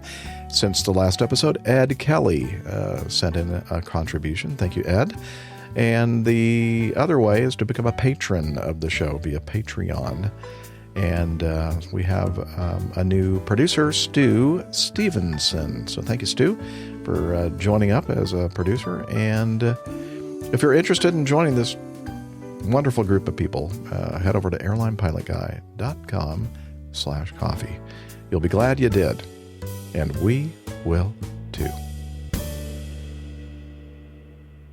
And the other thing I missed is the fact that, and maybe people listening to the last audio-only podcast may have missed it as well, because Liz is not recorded when we do the video show. Well, I mean, she is when I'm recording it the way I'm supposed to. It's like a separate track that I record of her, and then I usually intersperse little pithy things that she contributes on the audio-only podcast. And I didn't have any of it, so, I mean, didn't hear Liz except for the very beginning and the very end of the show. So that was a little bit different as well. Yeah, I think that maybe that's why our numbers were so high on the last episode. No, I don't know. I didn't even look at the numbers, so I'm making that up. Anywho, yeah. Let's see. Liz says she doesn't drink coffee, but she has a Keurig and loves making chai lattes. Okay. And then I think Steph said that she has a Keurig that is broken. Yeah, I discovered that this morning when I went to, normally, so I swim on Tuesdays and Thursdays. So on my way out the door, I was like, ooh, I should take a cup of coffee. I'll put it in the car and it'll be nice and like perfect temperature. By the time I am finished swimming, I'll drink it on the way to work. Turn it on, kind of does the thing where it sounds like it's heating up the water, and then it just turns off. And it did that like 4 times in a row. And I went, oh no. Oh no. My trusty Keurig. So I haven't tested it yet since I've been home. I just came straight here. But yeah, I'm getting some suggestions from the chat room for replacements. So we'll take a look. Oh, I have a great suggestion, one that I might end up getting, but it's a little bit more expensive than a Keurig. Oh. I don't even want to say, because people are going to say, what? So we'll that's what you're doing with all the Coffee Fund money. We'll discuss after the show. Okay. All right. Let's do the plane tail. That's a great idea. So after the plane tail, we'll cover some feedback, depending on how long we're running here. So without further ado, we're going to listen to this week's installment of the Old Pilots Plane Tales.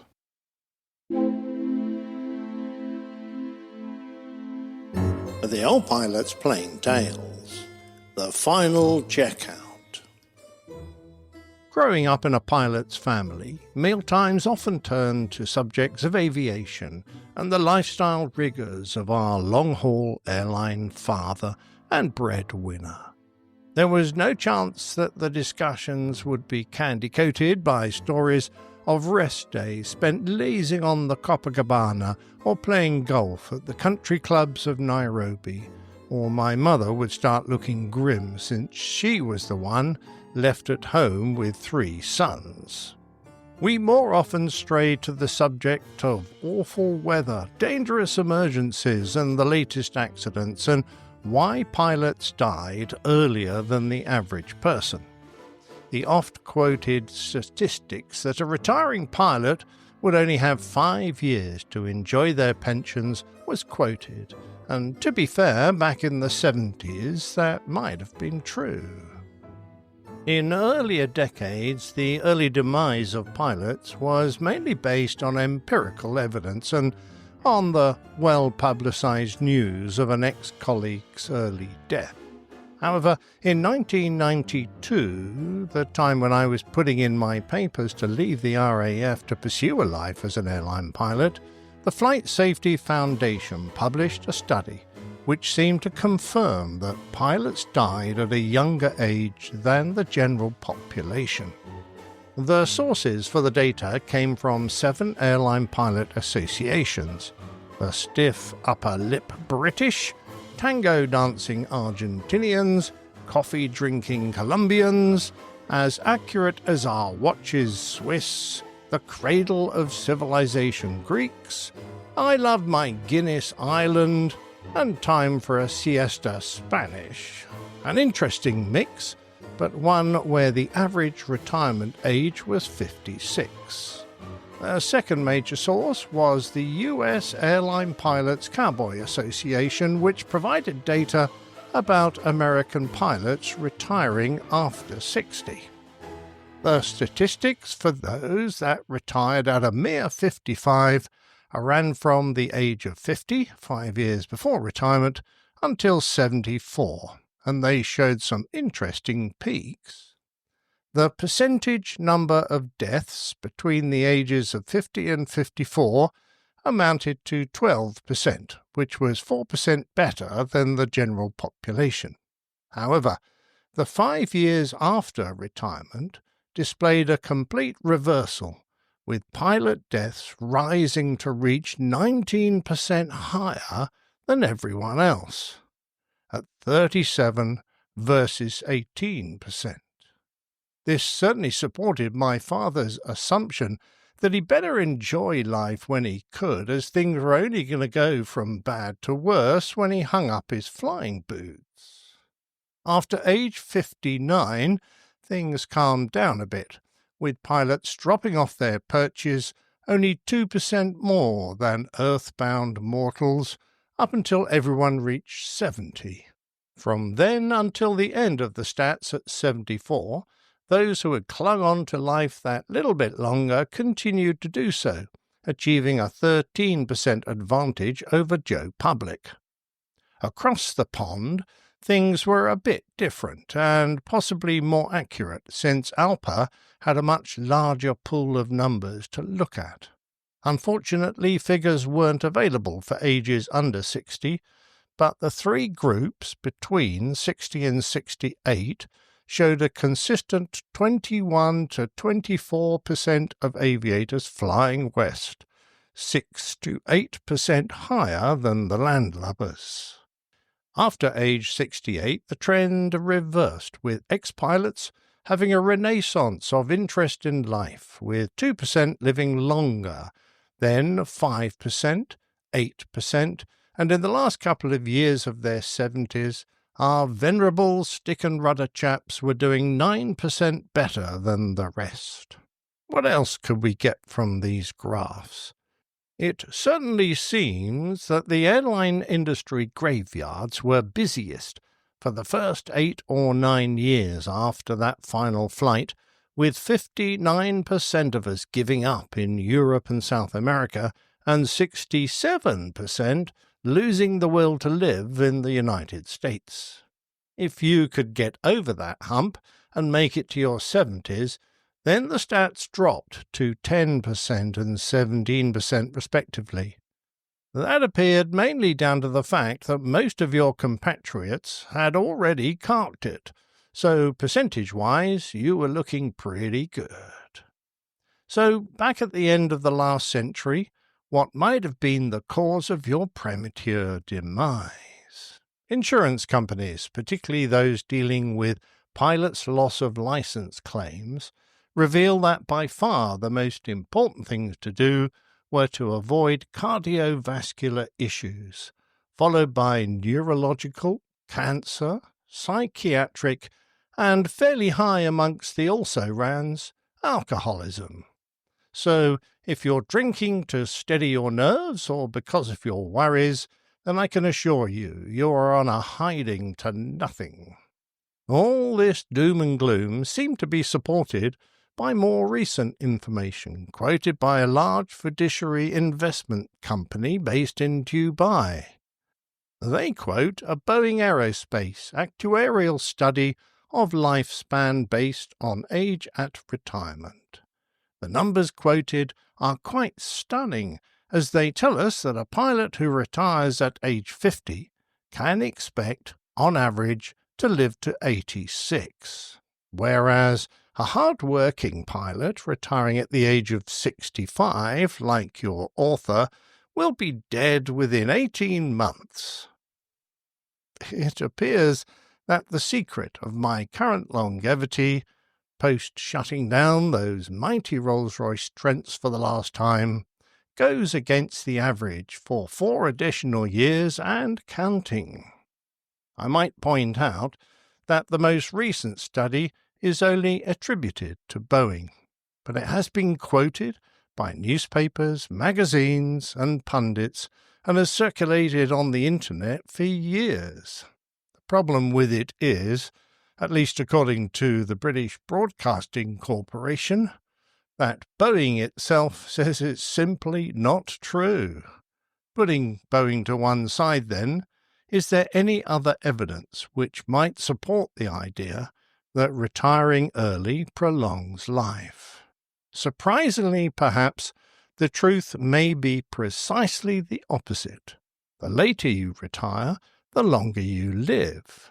Shell carried out a study of past employees, not pilots, in the United States, which found out that mortality was slightly earlier, on average, for staff who retired at 55 than for those who continued working to 65.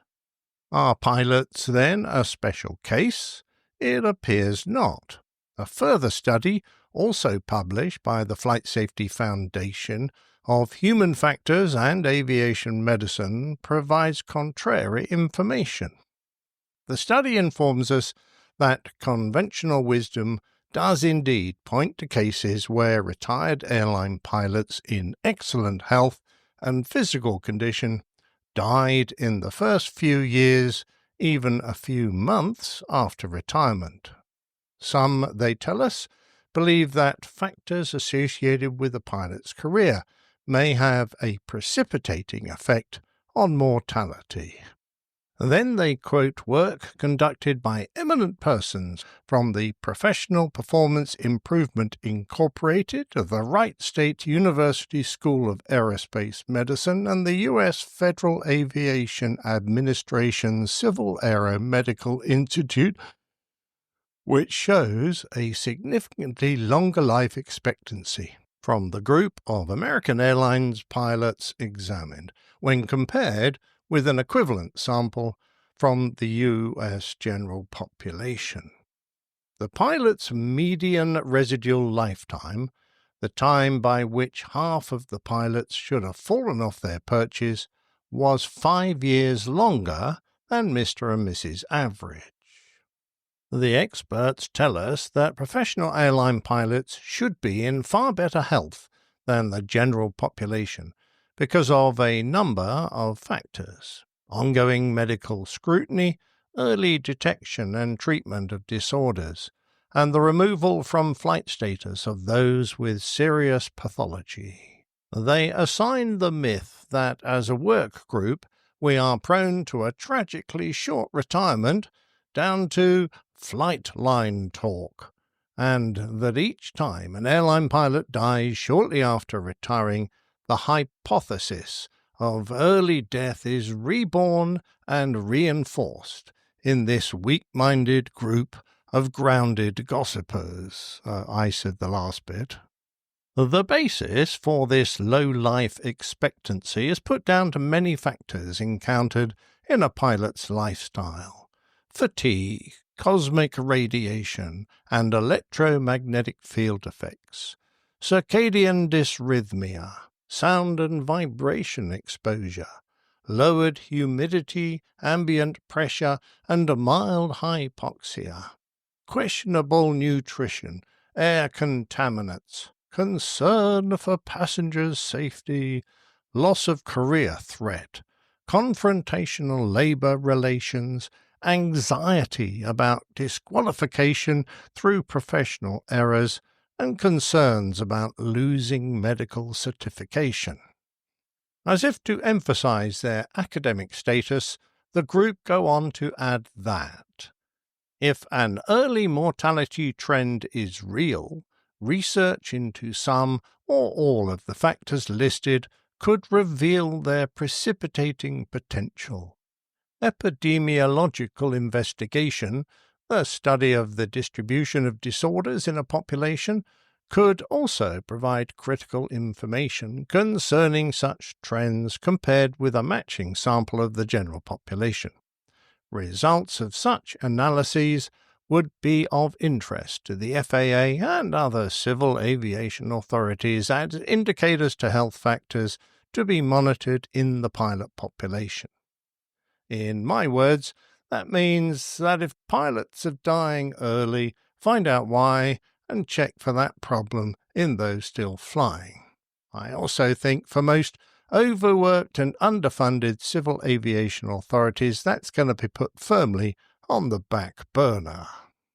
Our mighty bank of experts found little trustworthy research had been done in the past, and that the 1992 study, which expressed mortality data as a percentage, was an interesting method and apparently, dare I say it, inappropriate. They went on to quote data from Japanese pilots, which suggested that their retired pilots had a lower mortality rate and higher life expectancy due to the improved health standards of airline pilots. From the opinions of the actuaries of the British Airways pension schemes, the people who collect data and calculate insurance risks, kind of like Nostradamus, the life expectancy of their retired pilots was thought to be 5 years better than other referenced pensioners. If you were a Canadian pilot, specifically from British Columbia, and flying for Canadian Pacific Airlines, things didn't look so good and you might want to go fly for the US Navy because our West Canuck aviators had elevated proportional cancer mortality rates, whereas the Navy boys were in much better health than the normal population. I'm thinking it has to have something to do with gold wings. Employing the same data as before, our cognoscenti, having pooh-poohed the percentage method, employed the life table method for describing survival over time, the same analytical technique that is used by actuaries. Life table analysis estimates the probability of surviving a given number of years after retirement and benefits from including survival information on individuals who enter or leave the study at different points. Among pilots who survive a given number of years past retirement, half the survivors will die before the median life expectancy and half will live beyond this median residual lifetime age. And if you somehow imagine that I wrote that myself and didn't copy it directly, you'd be sadly mistaken. From this more appropriate method of viewing the data, a different view of our wing-wearing brethren's demise was established. Firstly, the pilots were split into two groups, one from the first part of the study and one from the second part, to see if there was any difference. It was established that the survival rate difference of the two groups wasn't statistically different. As a result, the groups were combined and analysed as a single group of 1,494 retired pilots. Because the sample was anonymous, it wasn't possible to include the variations that might come from gender, race, socio-economic status, health consciousness, health history, etc. However, some assumptions could be made from this period of the 1980s, and the comparison group of the general population used was that of US white males. Go figure. The results, drum roll please. The median survival ages for the comparison group of the general population was 78.2 years, and for retired pilots, 83.8 years. Therefore, using the calculations, the retired pilots have more than a 5-year advantage of median life expectancy when compared with the 60-year-old US white male population of the era.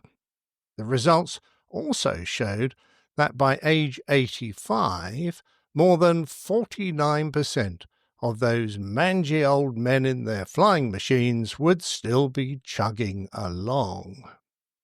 But apart from ending many a beer-fueled post-flight discussion between first officers and their captains on whether they should get out now and enjoy their long retirement, thereby vacating their left seat for aforesaid first officers to occupy, when it comes to age and retirement, a much more immediate issue exists.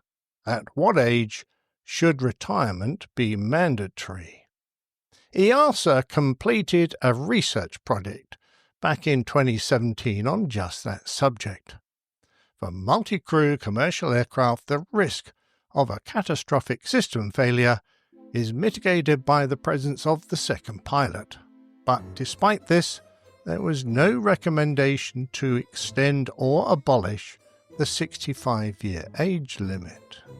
This was because beyond the age of 65, the variability of physical and mental cognitive health determinants increases. The number of pilots at risk for physical, cardiovascular, and mental ailments will therefore increase, and medical examinations will only detect a proportion of serious conditions. As a consequence, the likelihood of missing a high-risk case was considered to increase above 65 years of age.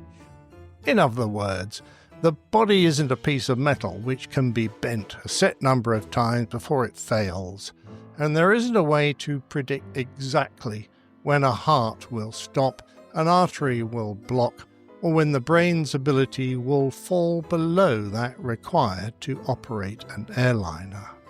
As they put it, except for cases with clear pathology, there are currently no relevant and sensitive tests to identify subtle impairments in cognitive functioning that are associated with flight safety. They go on to say, the age of 65 is a socially accepted retirement age, which provides a pilot an acceptable reason to stop when he or she is still proficient. It would be a personal tragedy for a pilot to be forced to stop because of impaired cognitive performance or failure. In other words, how do you want to end your career? While you're still on a high of competency, ability, and pride? Or with a storm of anger and recrimination when your examiner finally fails you? Please feel free to discuss.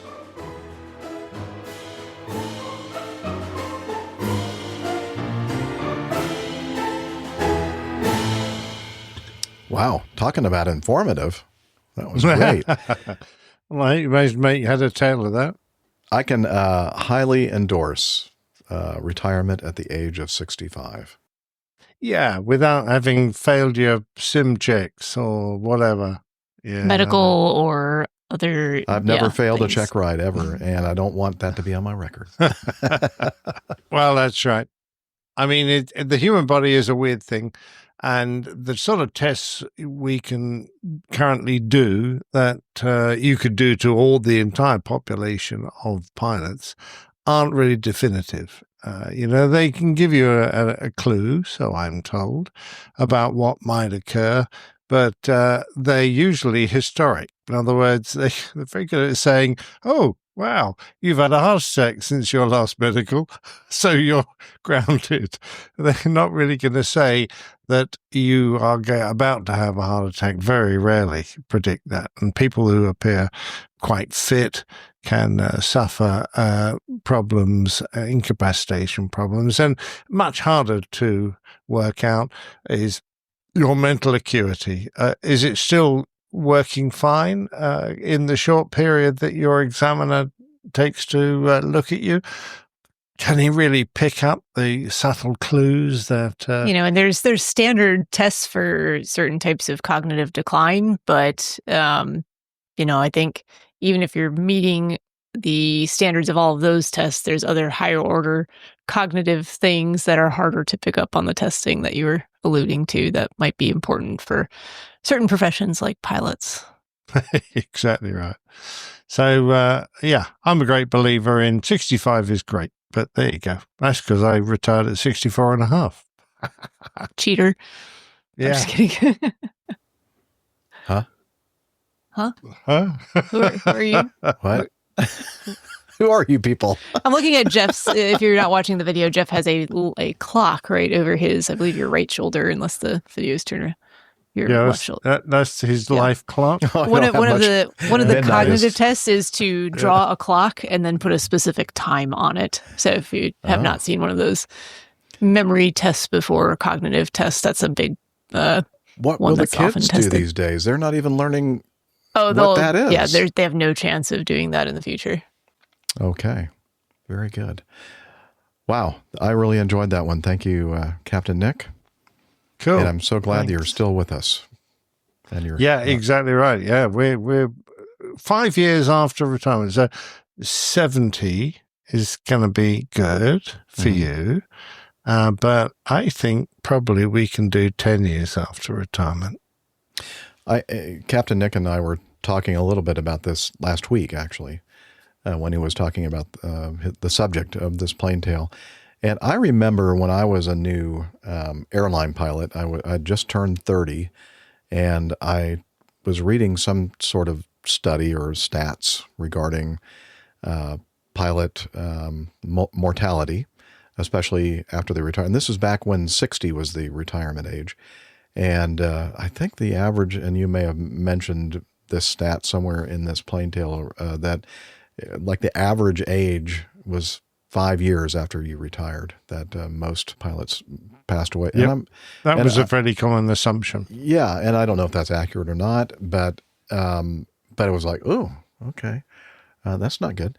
So, but I kind of thought to myself that maybe that did apply, or that was more common in the older generations of pilots when, the profession, the job of flying airplanes was pretty much what defined people. And if you didn't do anything or have anything else going on in your life, that you might get the feeling like, oh, well, I've done my job, I've done it well, and now I'm not needed for anything else. So why stick around anymore? And so I started a podcast. Thank you, Liz. No, so I think that the subsequent generations, like mine and maybe the half generation before mine, and definitely the ones after my generation, have gotten to the point where we do so many things in our lives, and we're so much more involved with our families and our other interests and that kind of thing. And like, let's say, podcasting. I literally, and people think I'm joking when I say this, but my involvement in singing at the church and doing the podcast was flying trips every week was like, this is getting in the way of living my life. And so it was definitely a different priority as far as what was most important to me. And so I think that might have something to do with maybe, well, along with, of course, advances in the understanding of nutrition and understanding of medicine and physical fitness and all of that. How do you definitely say, well, this is what makes the most impact and the most importance, and this is not as important, whatever. But I think that, and Captain Nick and I agreed that, using your mind and being involved in something, and your attitude about things that happen to you in life and the way you handle stress, all of that is in that big snarge pot of swan, where it's in that soup that determines, I think, your ultimate longevity. But then again, yeah, apparently Liz is telling me that that I'm going to be dying soon because I'm not really using my mind much anymore.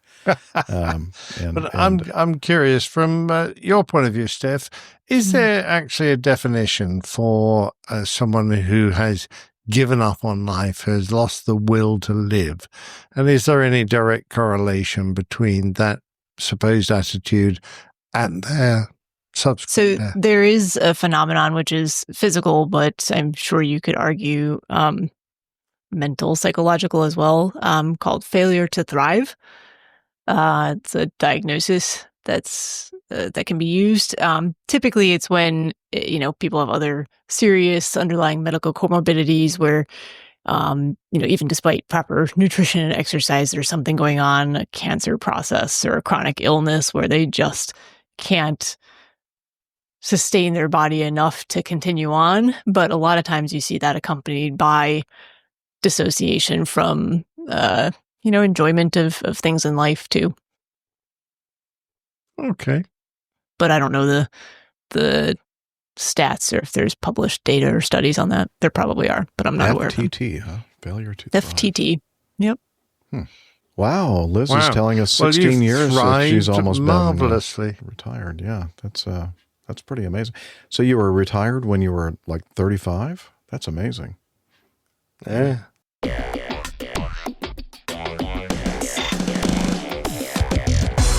Captain, incoming message. This is from Peter Tarantelli in our APG community, who is not here with us today in the chat room. Normally he is. Oh, that's classic, isn't it? I think he probably found out that Alpha Juliet was going to be on the show today, and he thought, I'm not going to watch that garbage. All right, let's see. The subject to, and he knows that came from a place of love. No, that's probably true as well. And I'm not the one that said it. Peter did. Okay. So he says, hey, Captain Jeff, nice to see you in the OB chat room today, opposing bases. That was a couple of weeks ago, I think. I came across this feel-good story involving an ACME captain that I thought I'd pass along. Maybe you know him. Enjoy the video. Okay, so he sent a link to the video. We're not going to play the video. It's a nice video entitled An Act of Kindness Allows a Woman to See Her Mom for the Last Time, and an unexpected act of kindness goes viral. But we'll have the video link in the show notes if you want to watch it. And and then Peter asked if I happened to know him, and I said that his name sounds familiar, but I didn't recognize him in the video. And I said not to take anything away from him. Now, of course, he and his first officer, cabin attendants, and all those other departments that are behind the scenes that nobody really gets to see what's going on. And honestly, a huge amount of what happens in the airline operations happens in all those departments that, aren't on the front line. But occasionally you'll have the opportunity to step in and make sure that somebody gets on a flight, or the flight is held long enough for you to make the flight, or subsequent connections are held because there might be something important for this particular passenger to be on that airplane, that flight, to get to somewhere. So this is one of those types of stories where that happened. And in my career, I've been involved in these types of stories, and I've heard about many others. And I'm sure that Captain Nick has as well. But I said not to Peter, not to take anything away from him, his FO, and the flight attendant crew, but I'm sure a lot of the work behind the scenes involved dispatch and other departments too. I think it's really cool that the lady, they took the effort to reach out. This is the important thing. The lady that was involved in this, she reached out and to Delta and the media, and that's why the story was made, and people are aware of it, because something was done that was done well, and instead of something going bad and complaining about it, something went well, and they went ahead and wanted to make sure that it was highlighted and people knew about it. And that, I think, is a big part. A big part of this story, in my mind, is the fact that that she realized that it was important for them to be recognized for them doing good work, and so thanks for sending that, Peter. And dear listener, please watch the video, and well done by everybody involved at Delta in this particular situation. All right, let's continue on then with this from Captain Steffen. He says, I have a question, and I'm hoping you might be able to shed some light on the DCA crash. According to an article I read, the helicopter had its ADS-B switched off, but I thought that the helicopter didn't even have ADS-B installed. Can you or your audience clarify this? I got the feeling that many news sites simply cite this Wall Street Journal article, even the German ones, word by word, but it doesn't make sense if the helicopters really don't have ADS-B. Greetings from Germany, and a big hi to everyone in your show, Steffen. So there's the article link to which he's referring regarding the ADS-B.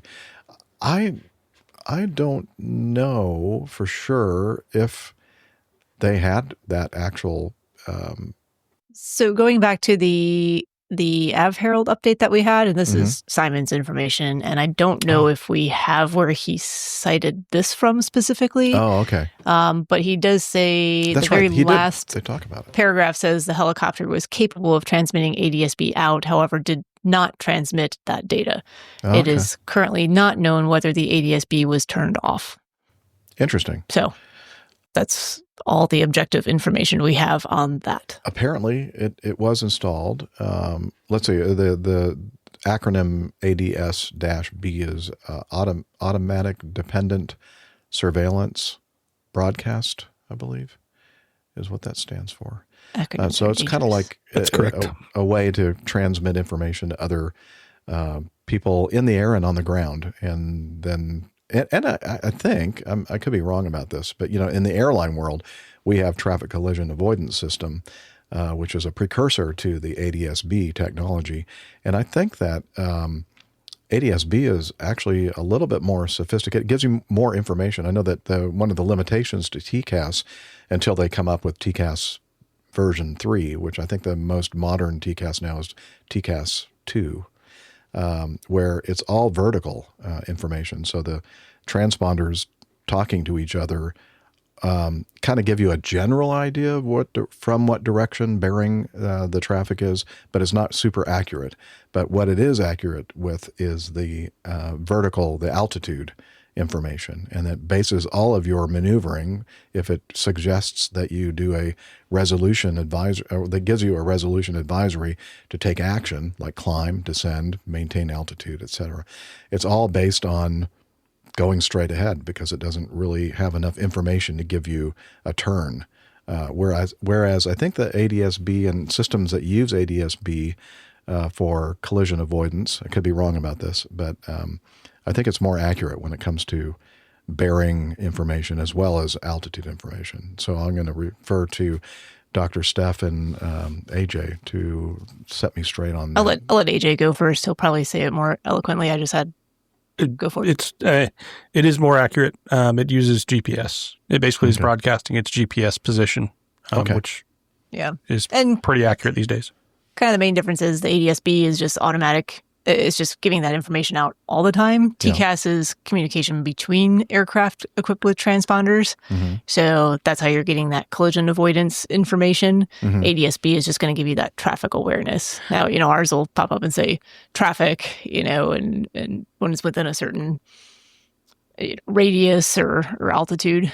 And that's also dependent on which system you're using to get that ADS-B in. You can set those limits or inhibit those or turn them off. That's all completely set, user setting. Okay. Exactly. What happens when all the GPS satellites fall out of the sky? The ADS-B falls out of the sky too. Oh, all right. Is there a way for military pilots to still receive collision avoidance on ADS-B and not transmit their position to the general public? Depends on the system they have in the airplane. The particular electronic flight bag that I use, which is also my flight planning software and my ADS-B software, that shows me my display on my tablet. I have to use because I'm a Garmin guy. Garmin only likes to talk to Garmin. So mine won't talk to certain transponders that have the capability that you could get with ForeFlight, which is another very popular electronic flight bag software. So I have to use, on some of my airplanes I fly, I have to use a specific box that is just an ADS-B receiver.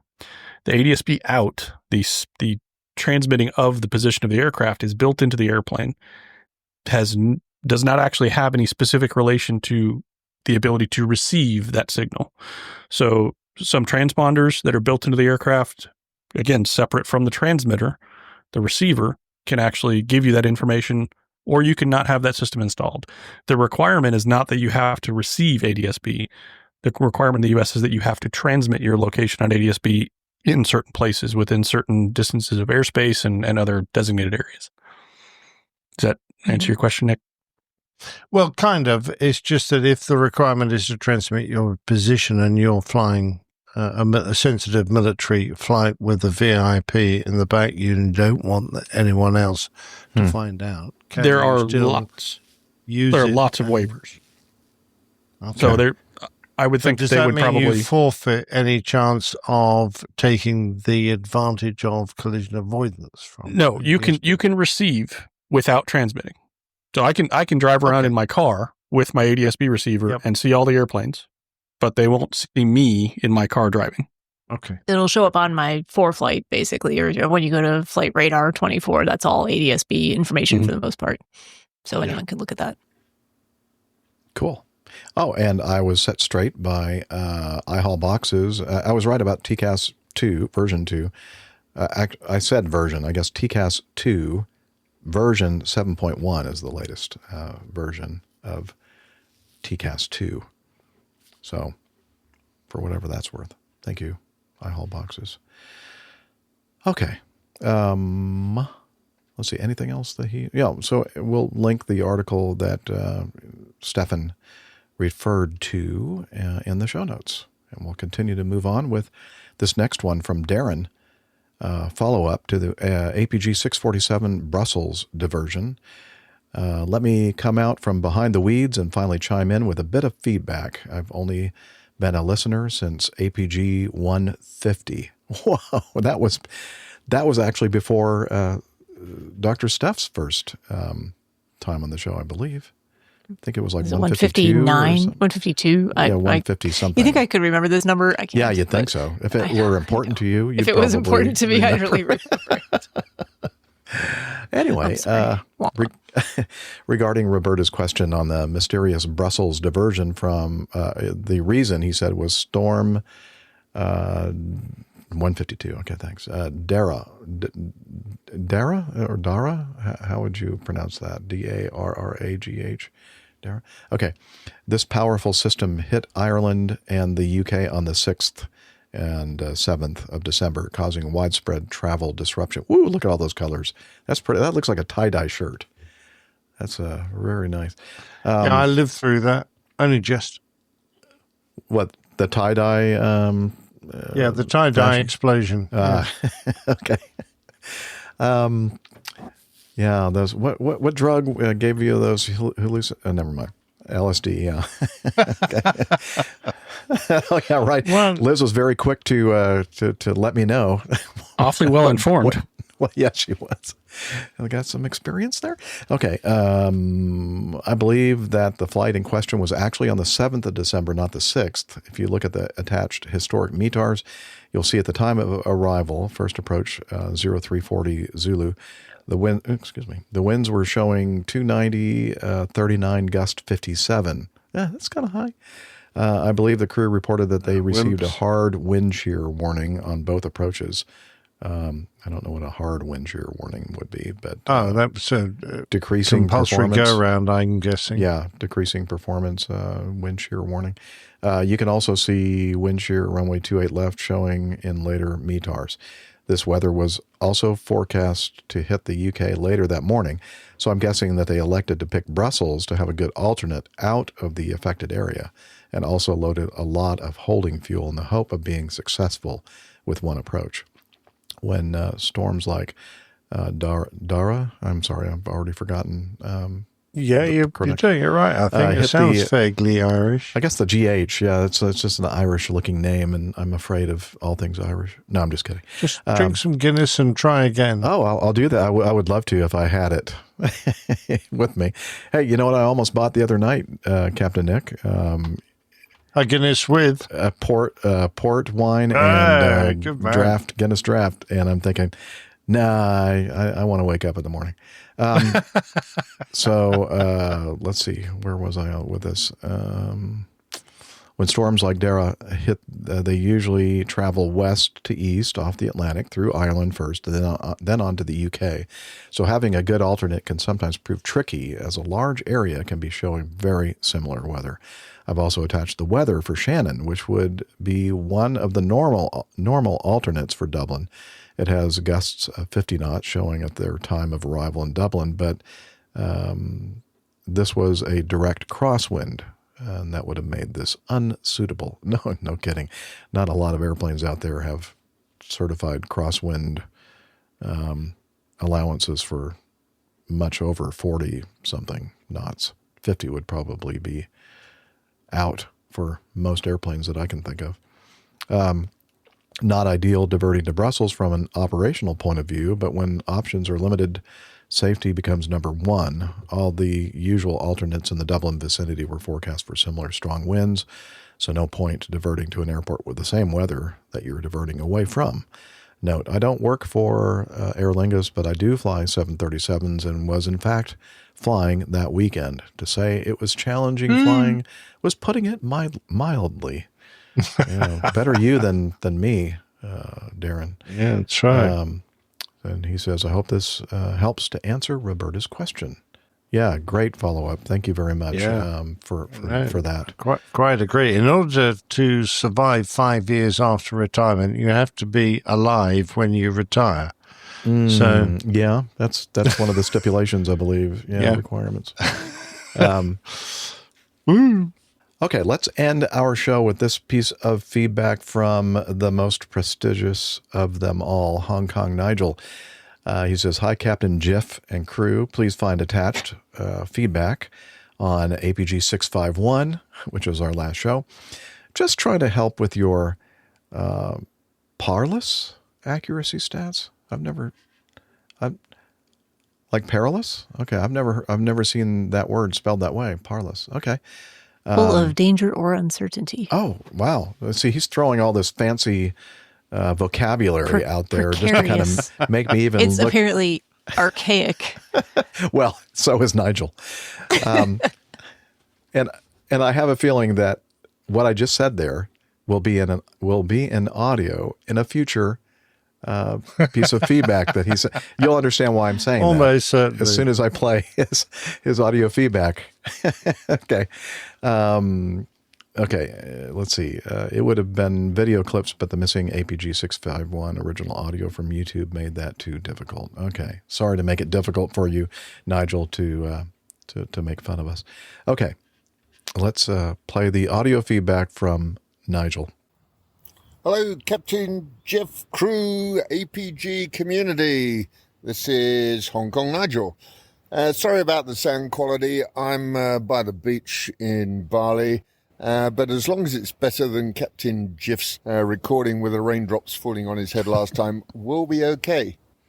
I just want to get you up to your 50% accuracy, and I'm just going to play you some clips of what you said before. Oh, boy. Some of it is about what I was supposed to have said about myself, and then there was a little bit of flack, only light flack, over the Atlantic. What I was supposed to have said about myself. On the last episode, we received some feedback from Nigel. What do you call himself? Self-promoting. What'd you say? Self-congratulatory. And then there was a little bit of flack. I don't know if I want to do Nigel's little thing. Nigel's got a little thing. Nigel. I've seen him in the shower. I can confirm that. Nigel's here to hear all this, too. I know. That's the best part. Oh, it's great, isn't it?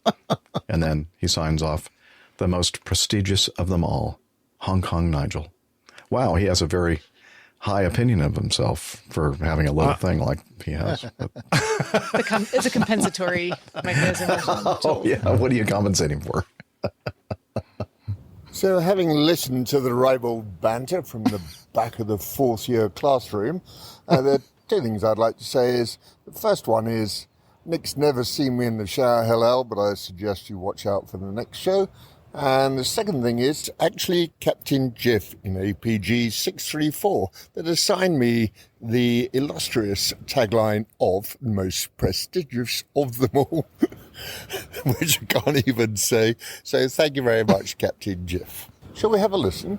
Well, RJ, one of our APG community members, one of the most prestigious of them all, a resident of the UK, Captain Nigel, did send us some feedback regarding that. And finally, Captain Jeff, using the best techniques of CRM, can I suggest, Captain, that we adopt procedures used by other airlines for decades, and that is the use of the before start checklist. Maybe you won't forget to turn on the recorders like you did in show APG 651. This is Hong Kong Nigel signing out. The most prestigious of them all, Hong Kong Nigel. Well, he certainly did set the record straight. Well, he did, but I think we countered that quite nicely by showing photographic evidence of him post-shower. That's him doing his intelligent look, and there he is post-shower. So that towel was probably about 100 times too large to cover the important bits. I think one of those little face cloths would have been perfectly adequate. But yeah. Oh man. Oh, he'll never be able to come back on that. I'm sorry. But yeah, wow. You can tell we've been friends for a very, very, very, very, very Hong Kong Nigel long time. is one of the finest men, classiest guys you'll ever meet. And yeah. one of the fondest memories that I'll probably keep with myself for the rest of my life, however short that is my experience of being in a vehicle with Captain Nick and Captain Nigel in England, and them serenading, having a conversation. Fighting with each other, not really fighting, bantering. It was very enjoyable. I had a great time just sitting back there, like a what is it, a fly on the wall? Is that what they say? Listening to those two have at each other verbally was very entertaining, And Nigel is a prince of a guy. Having allowed myself to be accommodated in his lovely country estate. And broadcasting at least. Well, I think a couple of shows that we've done there, right? Yeah. Yeah, home and garden. It was just a beautiful, beautiful place. And Nigel and his wife are beautiful people. So thank you so much. Why is he a friend of Nick's? I don't know. I have no idea. And actually, I'm thinking of ending this friendship. But there you go. Okay. Anyway, thanks, Nigel. It's always entertaining to hear you. And then I love your strategy of using our own words to condemn us. Yeah. So. Yep, time to wrap it up. It's that time of the show. Thank goodness people are saying that we point you over to our website, airlinepilotguy.com. Lots of good stuff there, information about the crew and the community and merchandise and more information about the plane tales. And we have a library, believe it or not, all kinds of great stuff. So please check that out. Oh no, Steph must have done the side swipe. Although I think she left on purpose so she didn't have to talk about the Sochmeads. You're right. I assumed it was the view of Hong Kong Nigel half naked on his bed. Yeah, she might be using the. Yeah. she's kneeling in front of the ceramic goddess. Yeah. And I'm looking at this slide and realizing that I forgot to update that last. And I know I had a couple of weeks to do this, and I didn't do it. So Captain Nick, when you do the YouTube thing, just say youtube.com/airlinepilotguy. That works. Okay, right. If you're a follower of Facebook, then you can find us at facebook.com/airlinepilotguy, all one word. X, I think we can stop calling it Twitter now. At APG Crew is our handle. And apparently Steph says that we're pinned as individuals to the top of that page. I've never seen that, but it kind of hurts a little bit. Instagram is where you'll find most of the artwork. And we occasionally post other stuff there, but rarely. Instagram.com/APG Crew. And the important one is YouTube, because if you want to see the sausage being made or extruded, youtube.com/@airlinepilotguy. That's it. Excellent job, sir. And let's see. Oh, yeah, he's so consistent. Using up all my water, my fresh water. Hey, hello. Can you tell us about Slack? Okay, but I'm dripping wet. Not a problem. Come on over here and tell everybody about Slack. APG listeners, please join us on our Slack team. Slack is a communication, coordination, and sharing platform that works on your mobile, laptop, or browser. On Slack, we share news and ideas, we suggest episode and Plain Tales topics, we plan events and meetups. To get into the Slack team, please email me at slack@airlinepilotguy.com. That's SLACK, Sierra Lima Alpha Charlie Kilo @airlinepilotguy.com. Or send me a tweet with your preferred email address to @Hillel, and I'll send you an invitation. That's Hillel, spelled Hotel India 11 Echo 1, and see you in Slack. All right. Thanks a lot, Hillel. Put some clothes on, all right? It's caught in my zipper, Jeff! How's he get a zipper and a towel? Well, it's one of those fancy zipper towels. Duh. Yeah, duh. You Brits. I mean, you don't know anything about towel life. No towel tech here. Towel tech. Towel life. Don't show your towel privilege. Sorry. Well, he knew about this towel. Actually, I was thinking he was putting. Oh yeah, there's some towel tech. There wasn't right a there. zipper in that one. There was zip in that one.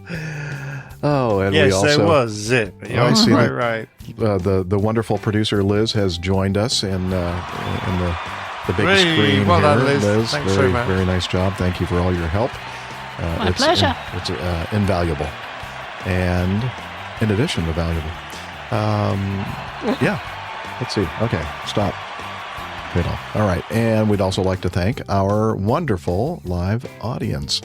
And we always love having you here with big us. audience. A lot of ladies. Yeah, a lot of Yeah, ladies. great. I see there are none left. They all seem to have gone. Tanya's here. I think the Tanya's word is there. out now that I'm available. So maybe Oh, that's they're the part of flocking it. around you like bees to honey. I'm just saying. You want to go flocking with those ladies? Oh, she's back. Yay, Steph. Just in time for the end. Ooh, no. No, we know you did that on purpose so as to not have to do the social media. Yeah, You already yeah. figured it out. Oh, I got out of the social medias? Yeah. I mean, I'm sorry. It worked. Oh, no. Terrible. Yeah, I have Terrible. no idea what happened there. It was, I was about to say something too. And I was Tanya's like, there. I'm sure my Eva's there. face froze in some sort okay. of weird, moment. But Yeah. sorry. Well, I don't glad- All right, just welcome in time back. for the wrap. Yeah, so we're kind of at the end of the wrap up now. We've already heard The from after Hillel. party. And and we've thanked our wonderful chat room. Thank you, dear audience, for listening to us each and every week with an occasional week off. And we look forward to seeing you again and being in your ear next week. And until then, wishing you all clear skies, unlimited visibility, and tailwinds. Take care and God bless. Cheers, y'all. Bye, everybody, including Nigel's little thing. He speaks to it. Uh-oh. I guess that's it. That's your goodbye, Liz? Mm-hmm. Okay. Yeah. See ya.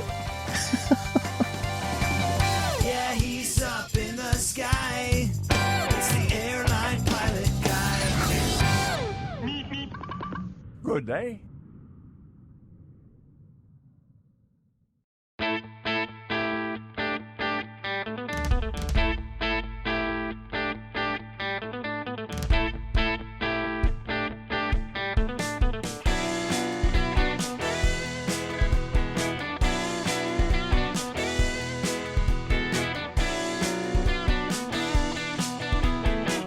I used to be such a good pilot till I started APG. I opened doors for little old ladies. I helped them to their seats. Airline pilot guy, I fly America. Oh, airline pilot guy, he can land in heavy fog. I got no friends 'cause I'm always flying. I just don't have the time. But I can land this old plane. I can land it just fine. Airline pilot guy,